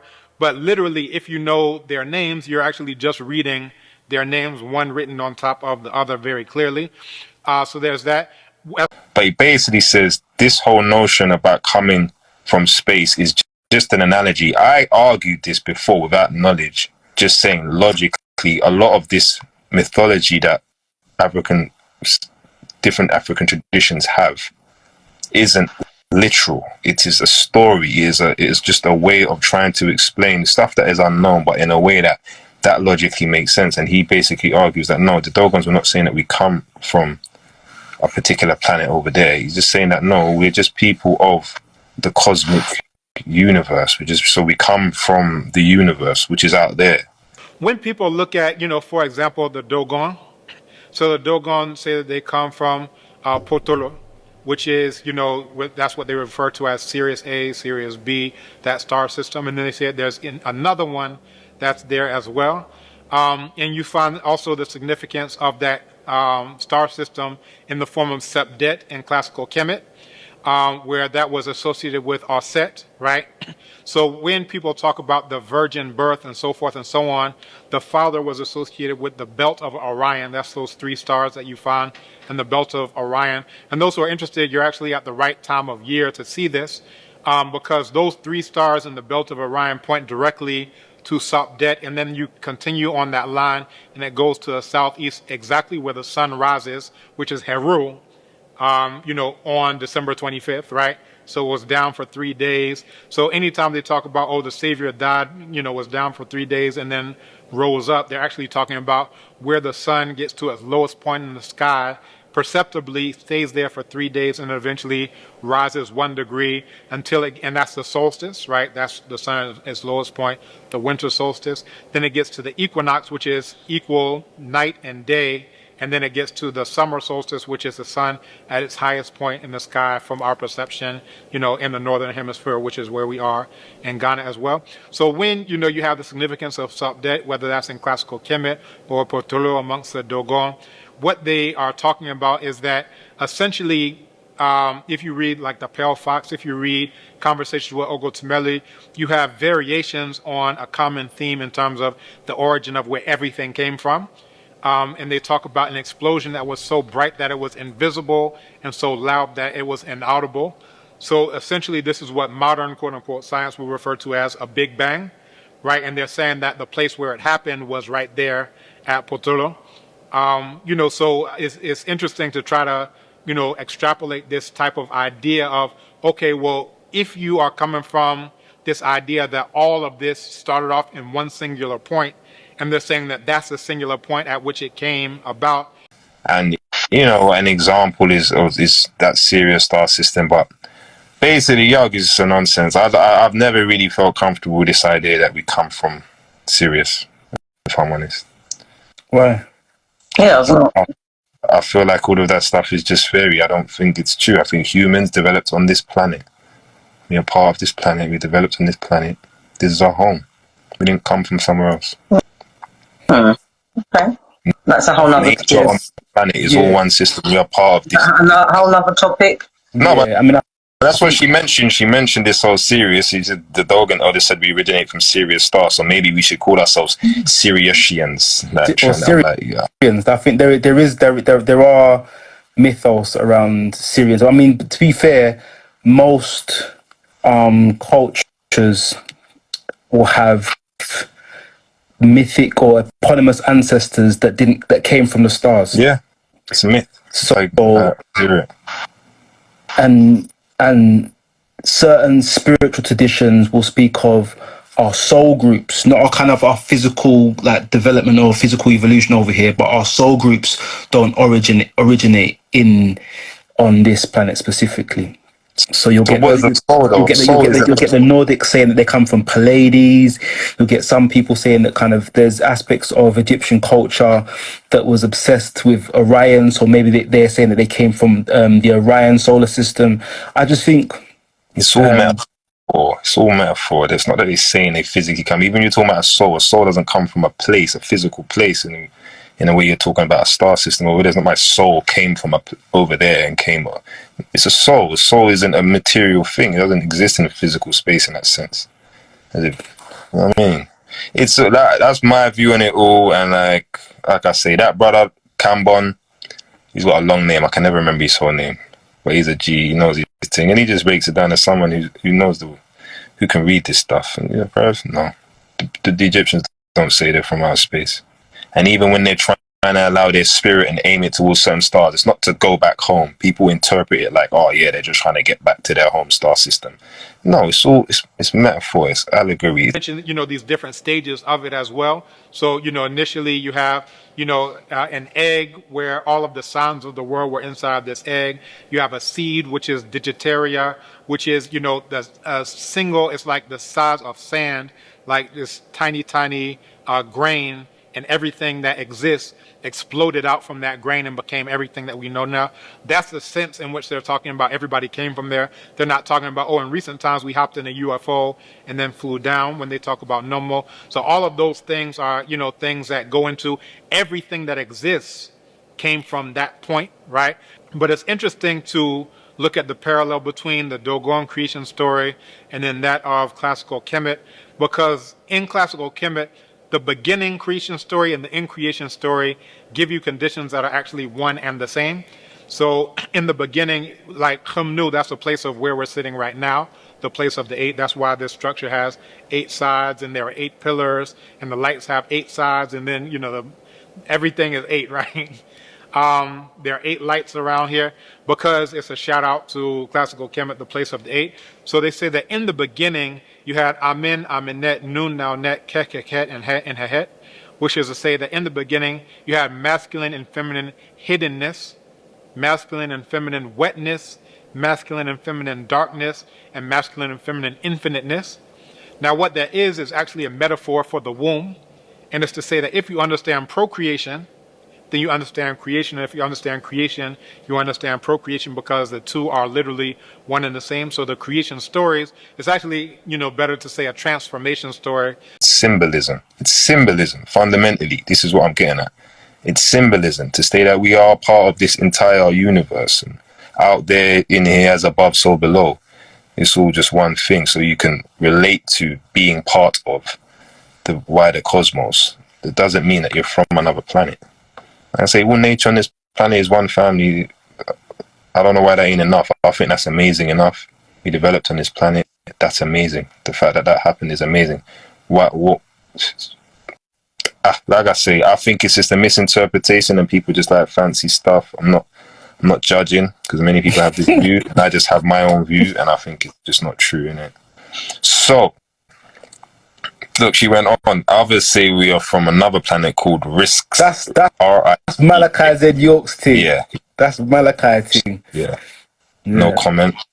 We've come too far in our reacquaintance with our higher knowledge, and as our pituitary gland and our pineal glands decalcifies, awakens and reconnects us to a wider multiverse and the electromagnetic waves that permeates the cosmos in the higher wavelengths and planes, it is time to reclaim who and what we are through higher consciousness. So what I want to say about a statement like that is, because this is why I'm kind of pro-black, right?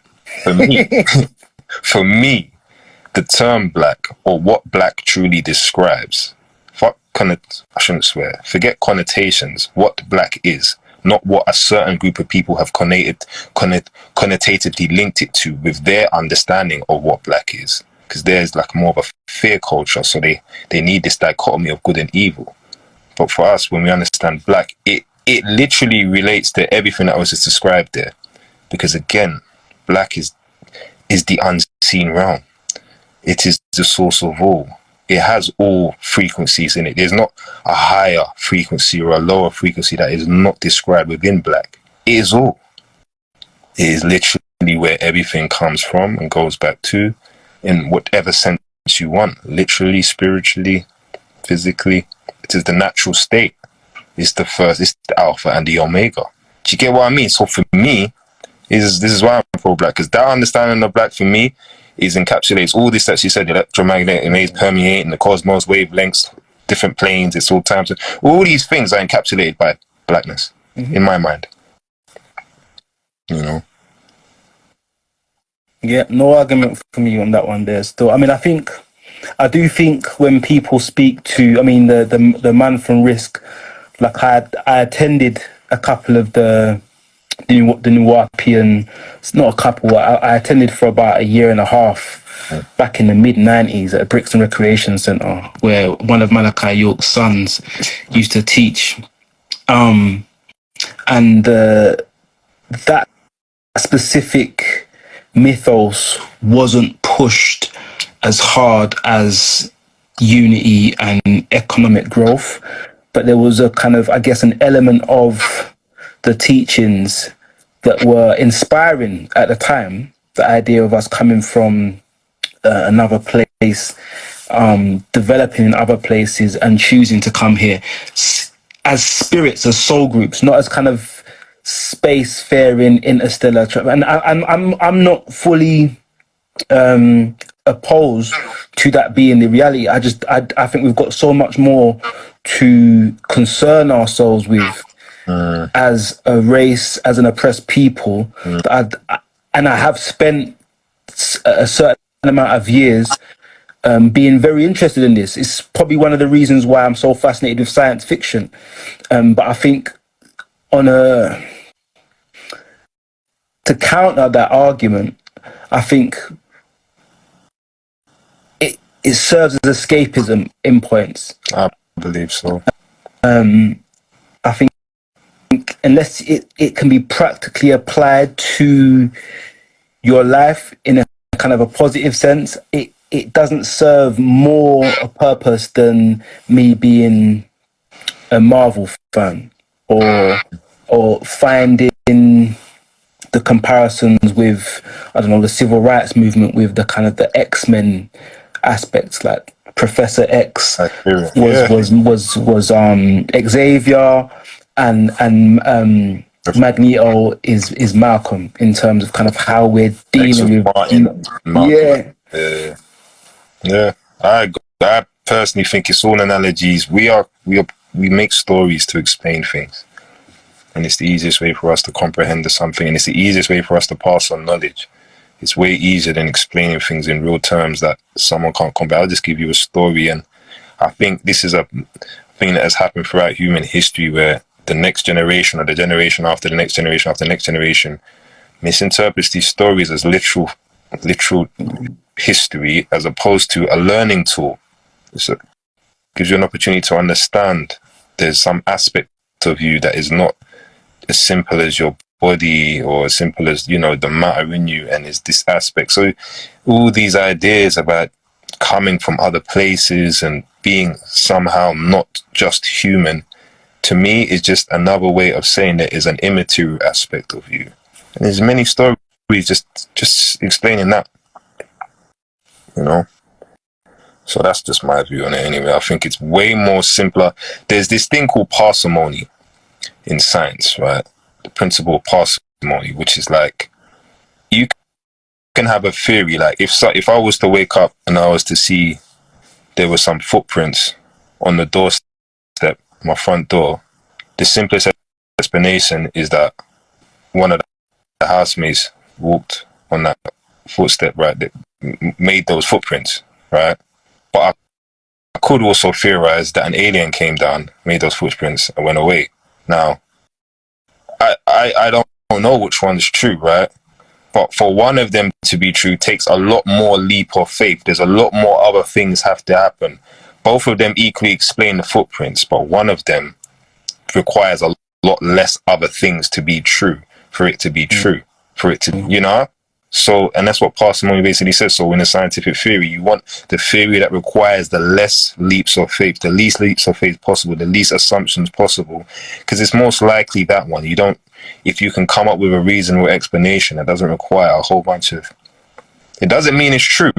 It's just a way to understand looking at things that is more reasonable, is because if you don't have that kind of rule, then that means anything's always possible, and you're just in Lulu land. Do you get what I'm trying to say?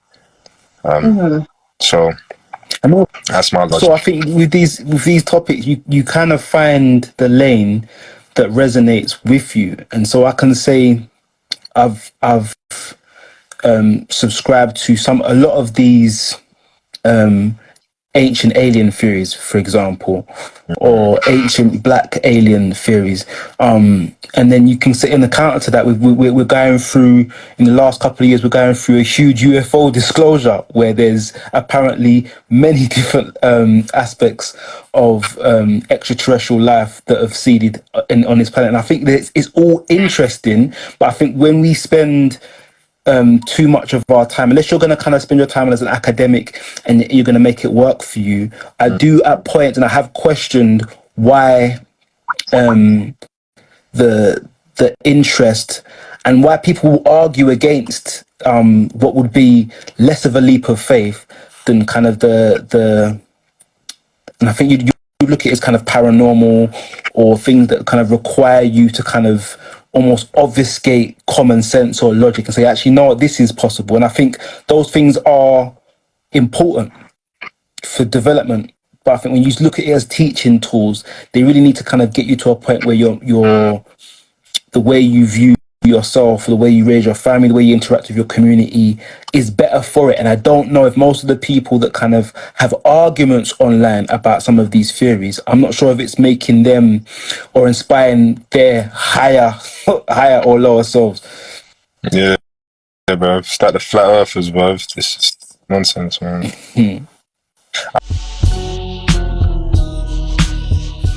It's about controlling the narratives. You understand me? We have been in more difficult days ahead, and some of the old optimism was a little superficial, and now it must be tempered with a solid realism. And I think what they say ain't what it is.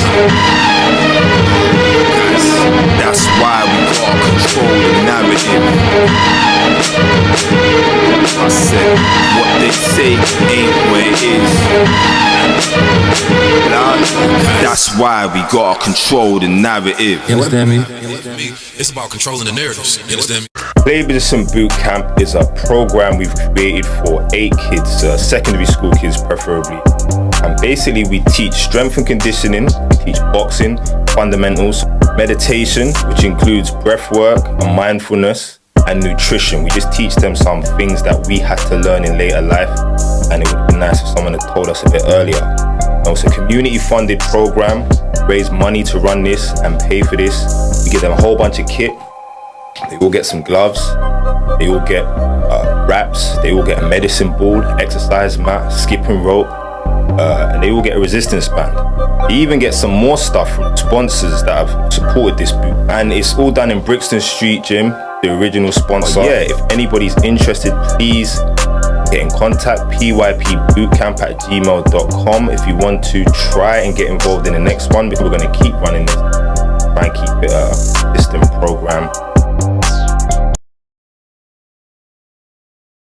so. Boom, the acceptance of other people's labeling and titling us is dead. We should now bury it finally. Black, swarthy, complexion, etc. It's not who we are. Our name should describe what we are and who we are compositely. Black confuses our children, and even though we have claimed it in the 60s, 70s, 80s, turned it around from its negative to a positive, its spiritual and intellectual heights. I'll stop there. So basically, I get it. I understand. It's still one of those ones where most of us feel like it's a name that was given to us by other people. And no matter how many times we could say it in other languages, we've used the same term. Clearly, in this iteration of it, we've used it as a consequence of this interaction with other people. Yeah, so the negative connotations are modern in terms of our history with the how closely we've related to the color black. Yeah. So she understands that we've taken the term and reclaimed it in the 60s to the 80s, turned it round, but it doesn't, for her, it doesn't give credence to our spiritual and intellectual heights. She makes a reference to Al-Kuban. What's that? Al-Kuban. Al-Kuban. Another thing that brother says, that professor says, that Ben, it's an Arab. Is his name? Yeah, Ben Yosef, is that his name? Rabbi Ben Yosef. Dr. Ben Yosef. Your canon. Yeah, he's the one that said that was the original name, and apparently there's no other reference outside of him for that being the original term. Cheru is the name of this type of, deep, dark ochre. So it said that Khanum made the people out of this black ochre. So even if you wanted to say it's referring to the land being black, the people themselves say that they're made out of the black land. So, again, that's what's very important. I'll hold you on that for now. Mm-hmm. Have you heard of Arkabulan? Mm-hmm. Yes. What's Arkabulan? So that is traced to Dr. Yosef ben Yakanin. Yosef ben Yakanin. Mm-hmm. He's an author who wrote Black Man of the Nile and His Family. Black Man of the Nile. And His Family, and other very influential texts, let's say in the 1980s. Where did he come from? So he came from the Caribbean islands. He schooled in the U.S., he became a professor also in the U.S., but in various places. So according to, African? yeah, he's a black man. Okay. And he actually preferred to use the term black person because African doesn't tell you anything. Because you can say African and then they'll start pointing at Dutch Boers in South Africa. You'll say African and then they're pointing to Arabs in the African Union. You understand? But when we use our own languages, we're actually referring to the real people who the land is associated with.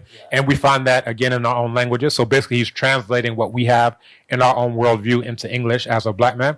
So yes, he was a black man, very, very black man. And the one who you mentioned, Ashra Kwesi, he's the one who took Ashra Kwesi to Kemet, where Ashra Kwesi, you know, that was his introduction into Kemet, as well as many other people, because Nana Yosef Ben Yakinen had been going to Kemet all the way back into like the 1930s, 1940s. So that's, you know, long before a lot of people were thinking about Kemet or anything about Kemet. Anyway, let's come to the Al-Qabulan. Yeah, so the only attestation that I've ever come across for Al-Qabulan is through him. Like I've never come across any primary text, any primary documents, anything that says Al-Qabulan. And it's a bit suspect to me that it starts with Al, which sounds very Arabic, you know, in that. And then even, you know, when you read Black Man of the Nile and his family, you don't get a breakdown of like what are the parts of it. Does it refer to, you know, does the Al mean something in terms of like a definite article? Is the Kebulan, is it referring to black? Like what is it? So for me, I'm always looking at primary sources. You know, I'm very respectful to Nana Yosef Ben Yakinen. He actually came to our bookstore and cultural center where we presented him with an award for lifetime achievement and so forth and so on. But I don't use Al-Qabulan because I don't know any primary text that uses that anyway. That brother, that same Professor Gabon, I didn't look for it after that, but I kind of like taking his word for things because he's a very knowledgeable brother. I like listening to his stuff. When he talks his stuff, you can tell he's really researched, and so he's saying there's no other source outside of him. He's not saying he doesn't respect Brother Ben. He knows he's a scholar of, you know, of that time period. He done a lot of good work, but he's saying there's no other source that he has found outside of him for that being an accepted title for Africa. So not only is that I'll tell you it's probably Arabic, it's the simple fact that there's no other source he's found. And when I thought of it, it's true. I have not heard it in any other place. People that refer to that title always refer to his book, is what I'm saying. Oh, hold on. In the book Kemetic History of Africa, it's Sheikh Anta Diop that came up with our book. Yeah. In the book Kemetic History of Africa, celebrated Senegalese historian Dr. Sheikh Anta Diop asserts that the ancient name for Africa was Al-Qibalan, meaning mother of mankind or garden of Eden. The name Al-Qibalan, he writes, was used by the Moors, Nubians, Ethiopians and other indigenous groups. Can you see if there are other sources for that outside of his writing? Like, so the Moors, the Nubians as well. Did he say the Nubians? Yeah. Really? That is an Arabic word, bro. So that would be thousands of years old, that would be then. Let me go into books. So, Dr. Ben Yosef in Mother of Western Civilization, and... Who was first? Sheikh or Ben Yosef? They was contemporaries. So, potentially Sheikh. No, but whose book was first? Because I'm saying, is Antioch did he get that information from Brother Ben Yosef? Kemetic History of Africa. Let's find the dates of the book. Hold on.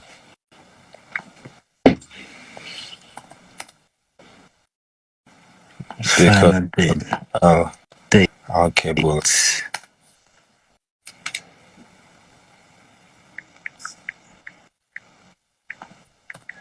Diop. So that is 1923 to 1980. When was the book published, though?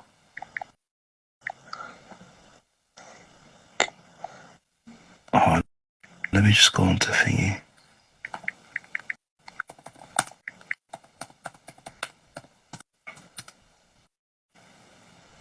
So that was published in 1974. That's Sheikh Anta Diop, Sheikh's book, and then when was Dr. Ben's one.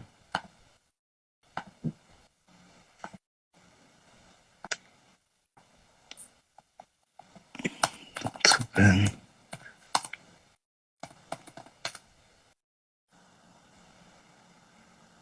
74 and 1986. It was 10 years later. You see? So he's got that off of my man, bro. And outside of Ben, there's no reference for it outside of Ben. That's what my man's saying. And he's saying he see high and low. So he doesn't say it's false or wrong. Yeah, and he just a lot of those books in the 80s weren't good references. Some of them got their books from like they reference Blavatsky, they reference certain books. He's careful to not say that though. He's careful. What my man says, listen, his information is good. Like the book is good, but that particular thing, he cannot find nothing else.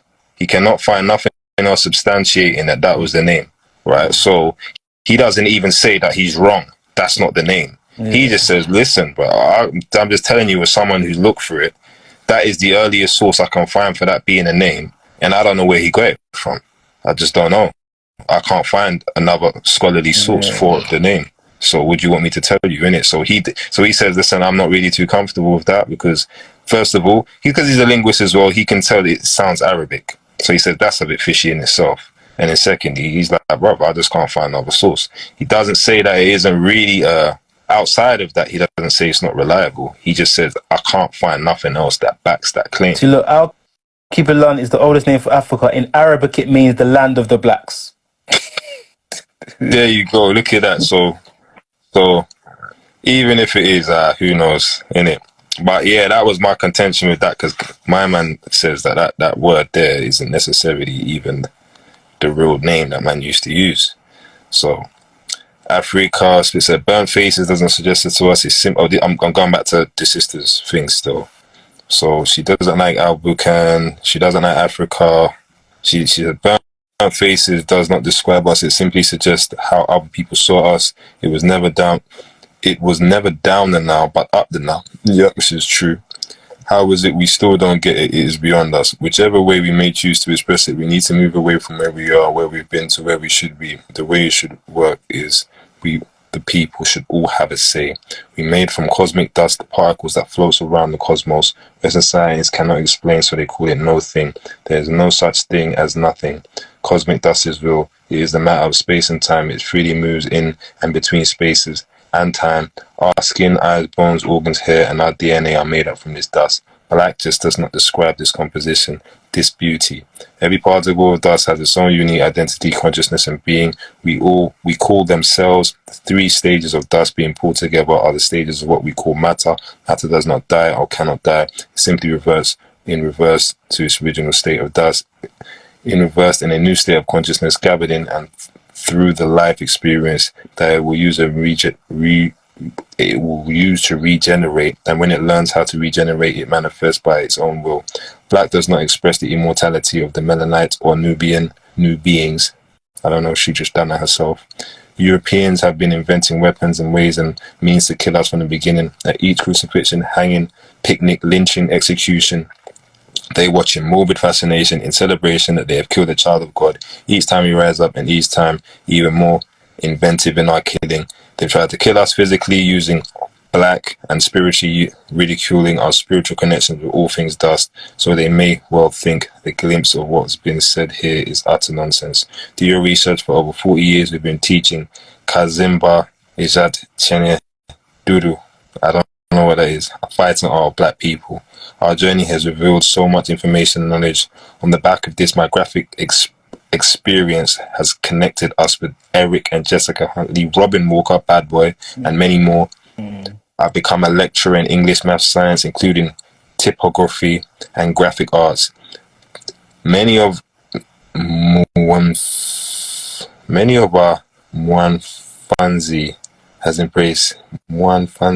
embraced different aspects of life, teaching, expressive arts, etc. So I wouldn't vote to neither, nor I would vote no, neither, not black, not African. Or if African, it should be Africa with a K. Yeah, we spoke about that. You did. with a spiritual double. Peace, Hamza, Mawilimu Naka Zimba Nyongma. I think that's what it says. So what I want to say about all of that is he seems very comfortable with the term dust. Right? What I'm saying, that's got negative connotations. And even if it's not negative, I'm saying that it is no more superior than black for the same reasons I've already expressed. It's just dust. Dust does not explain all the majesty that she is talking about, but I would say black does, if it's seen a certain way. You could say dust is the fundamental thing, and she's using it as a term to explain the most fundamental thing. Like it's almost like saying atoms in science, the way she, right? But physical isn't most fundamental. What I love about the concept of black, the black science of it all, is that it is the thing that describes the no thing that she's talking about. Even again, when you look at something that's black, you're not actually seeing the light. No thing is hitting your eyes, but you're perceiving it. You're perceiving blackness without perceiving it. It's like perceiving no thing. To me, it's all like scientifically, literally, it's all a bit majestic. More so than dust or any matter, for that matter, in my mind. So I guess it's a different perspective on stuff. I like that she cares enough to have written all of this. And she's clearly somebody that's spent a lot of time studying and looking at our people, trying to come to a conclusion about all of this. Essentially, she seems happy with African, just not African as spelt how we spell it. But even that, like when people, there's been a lot of debate. I don't think it's clear now. So I think there was a Roman guy called Africanus, but there was also a North African tribe called the Afri or the Efer people, that may well have been the first people that the Romans come into contact with. So yeah, I think the term we find the term that's most comfortable with us. Yeah, I don't have a problem with Africa. I don't have a problem with that. I think even if we do have I honestly, and I know it's an English word, but I feel like we need to make peace with blackness in itself, because I honestly think it's deeper than that word. We have internalized the dislike of blackness, and I think it's a bit disingenuous to act like we only don't like the English word. I think that's like consciously that's what we're saying we're opposed to. I don't think so. I think and I don't mean the connotations either. I mean blackness itself. In whatever language, the actual concept of blackness, we have internalized this dislike of that. And but you have to agree that we've internalized it in modern times because of the connotation, because of the oppression. The idea, and away from that, many of us in our childhood would have feared the darkness. So there's an inherent fear away from race, of fear of darkness or fear of the unknown. And I think that also speaks to some people's inherent fear that they will kind of attribute to enslavement, the West, white supremacy, or the term whiteness, when actually I think some of it will be to do with our fear of darkness, our fear of the unknown, as much as the connotations. I don't think there's one reason why we fear the acceptance of blackness. But I think it's multifaceted. This is my point. So you said it's wholly rooted in the conditioning, and I would agree to a degree. I'm saying that in ancient times, before this current conditioning, we would have conditioned ourselves to not be scared of it via our knowledge. Do you understand? Our cultures understood what you said. There's this fundamental fear of what's dark, but we were taught to listen. You can't be run by your fear, bro. Remember, spirituality is about dominating yourself, in essence. Being able to control yourself, your feelings and your energies, your mind, your spirit, so you're not moved in any way that you should know you shouldn't be moved. So you should know there's no need to fear the dark or the blackness. You should know there's no need to fear death. This is what we used to teach. This is our cultures based on these understandings that isn't something to fear, because that is where your ancestors go. That's where they are now, furthermore. That's where you came from, furthermore. So the more you fear that, into consciousness as well. 100% on a scientific one, but 100%. But purely on a spiritual understanding one, what I'm saying is our cultures understood what you said there. Forget these more modern connotations and ideas about blackness. From our own background, we understood this innate fear of black, but we understood that as an ignorance. We understood that as an ignorance, and a misled life leads into that kind of fear and ignorance. So we kind of ran at that to teach, no, you know, if you know self, you will not fear the darkness. Even in other cultures, they understand that the idea of meditating, closing your eyes and going into the darkness, because that is where you learn. That's where everything, oh my gosh, you realize that's where the universe is. This is the spiritual lingo, isn't it? But when you're ignorant, you will run from that. You'll try and stay with what you know, with what you can see, with what you can control, because you feel like you're safer there. That's an ignorant way of being, and it's not spiritually enlightened. It's not high frequency, and all of these terms. Do you get what I'm trying to say? It's not someone who's aware. If you're aware, then you will know there's no need to fear the blackness, because that's where I came from. And you know what? I got no way. I'm going back. I will go back there. That is where it all goes at the end of the day. So what's the point in fearing that? That's a life of fear. Wrap all of that into the idea that, if I'm actually scared of this thing and I resemble this thing, what the fuck? I'm scared of me now. Yeah, and I think that conditioning goes to, again, popular culture, horror films, even the idea, because I remember when I think about my childhood and I think about the idea of turning the lights off, there was an aspect of fear, because there was a fear in the not knowing, and that you learn to embrace not knowing.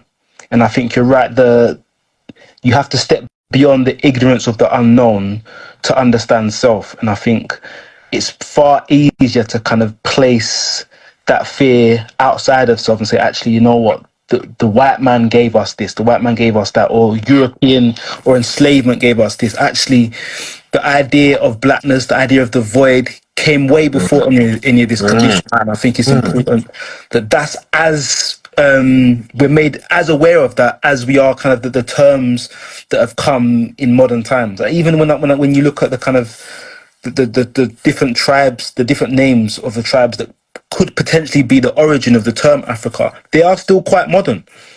100. Alkpila, all the terms, more, Kem, they are still modern terms that we've used. And the connotations that are attached to them are because of kind of miseducation or ignorance. And I think it's important to understand that first when you're in your research. Yes.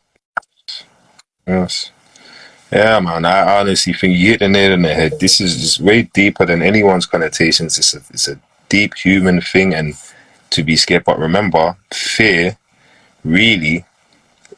is the enemy, right? Fear is what leads back to ignorance. So if we're scared of that which we are naturally, that we're scared from that which we come from, that's just being the same thing as being scared of life, man.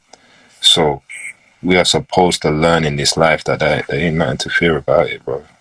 That's why another reason, my thing is, the only real solution is, you gotta love the blackness, man. You gotta love the dark. It's peace. It's alpha, it's omega.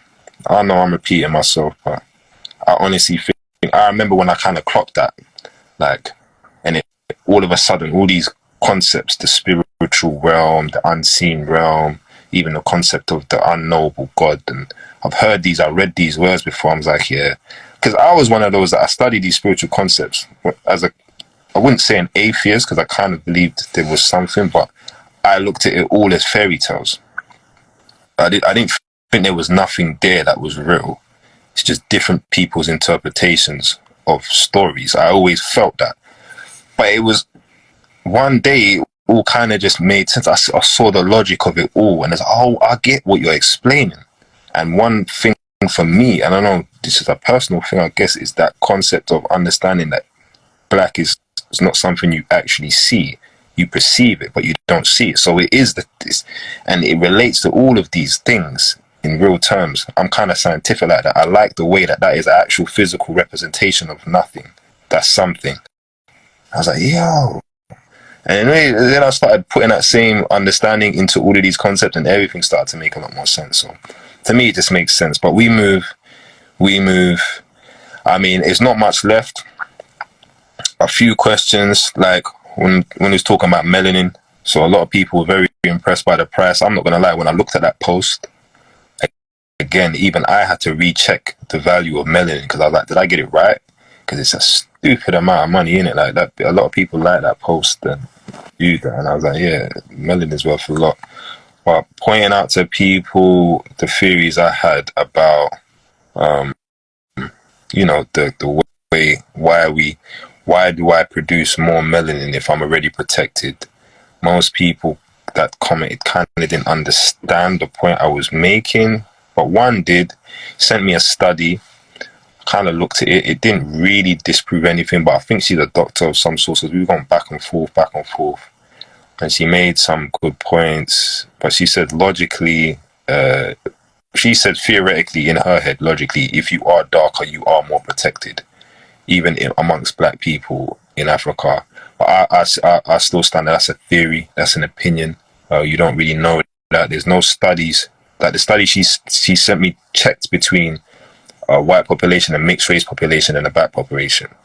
Not like he was discussing like a lighter black population and a darker black population. That didn't check that. And I said, I will bet any money you're going to go and check that, of course, some people, you're going to check, they're not going to be any more higher cancer rates than a darker skinned African population. I'll bet money on that. But she just says, no, logically speaking, the way it would work is that, yeah, if you've got more, you're going to be more protected. You always need more. I'll be like, yeah, that's just an assumption based on the logic that is there for protection. So it's inconclusive. Nobody knows. And I think she is some sort of medical professional. The study she sent me, she kind of sent them quick as well. You know what I mean? But one thing that did come back that was interesting, that someone mentioned that the Khoisan people are not the oldest. The Sandwe and the Hadza people are older. I checked that when you sent it. That's not true. I mean, all that in a quick desktop research showed me that both the Sandwe people and Hadza people, you can go back about like tens of thousands of years, whereas the Khoisan people are thought to be 100,000 years old. So no. Are they thought to be hundreds of thousands of years old, or is it their genetic lineage is said to be? Because you're talking about 40. Yeah, they're talking about 40,000 years. Yeah, sorry, go on. The Khoisan's genetic lineage goes back over 100,000 years. In terms of our oldest ancestors, the DNA can be still linked back to that specific tribe. Yeah, so how do we know that these Hadza people or Sadwe people do not, like, because just because that tribe is only 40,000 years old, is that we said tens of thousands of years old? Does it? I think is it not? So what you're saying? What is it? What did you find? So when I looked at the Hadza, hold on, we'll get back up.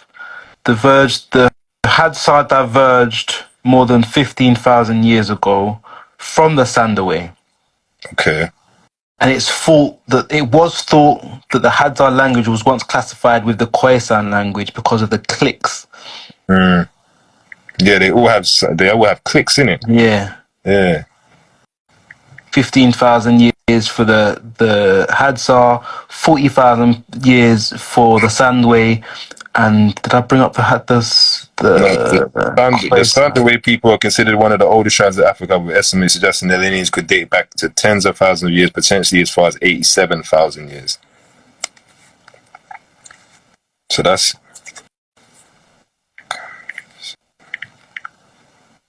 Khoisan are the oldest people right now.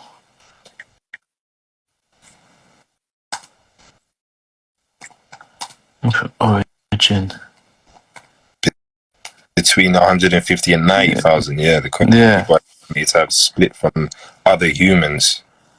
Okay, their culture is one of the oldest. That doesn't mean that tribe is that. They're talking about the split from other humans as opposed to the establishment of a tribe.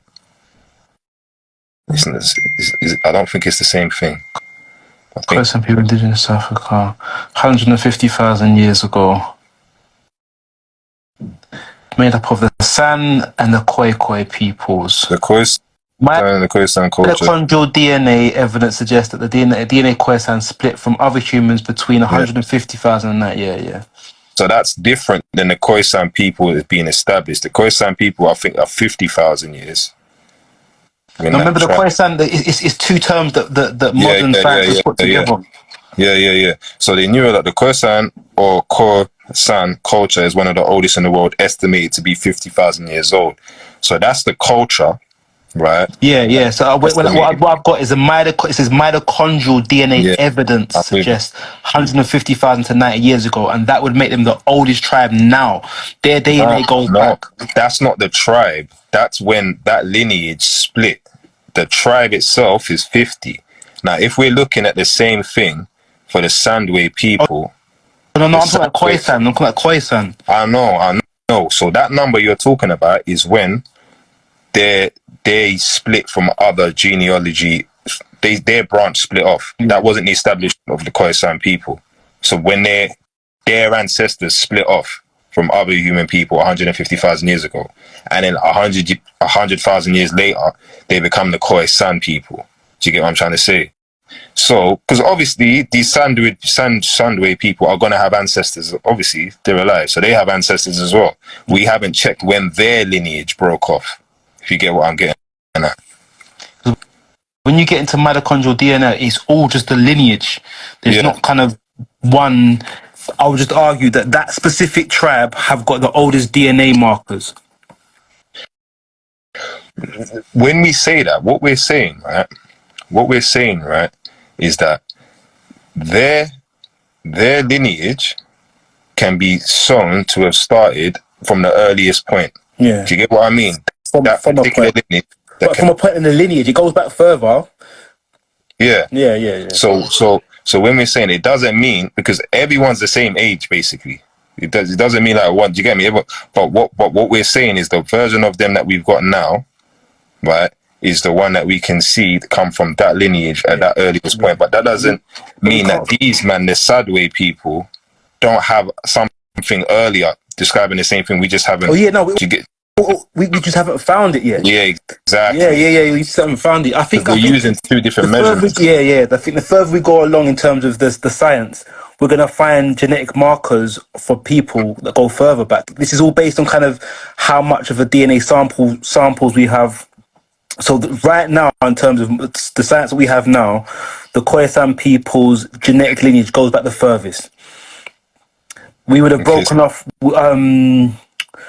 all other peoples would have at some point broken off from that same lineage. We all come from a similar lineage. So, I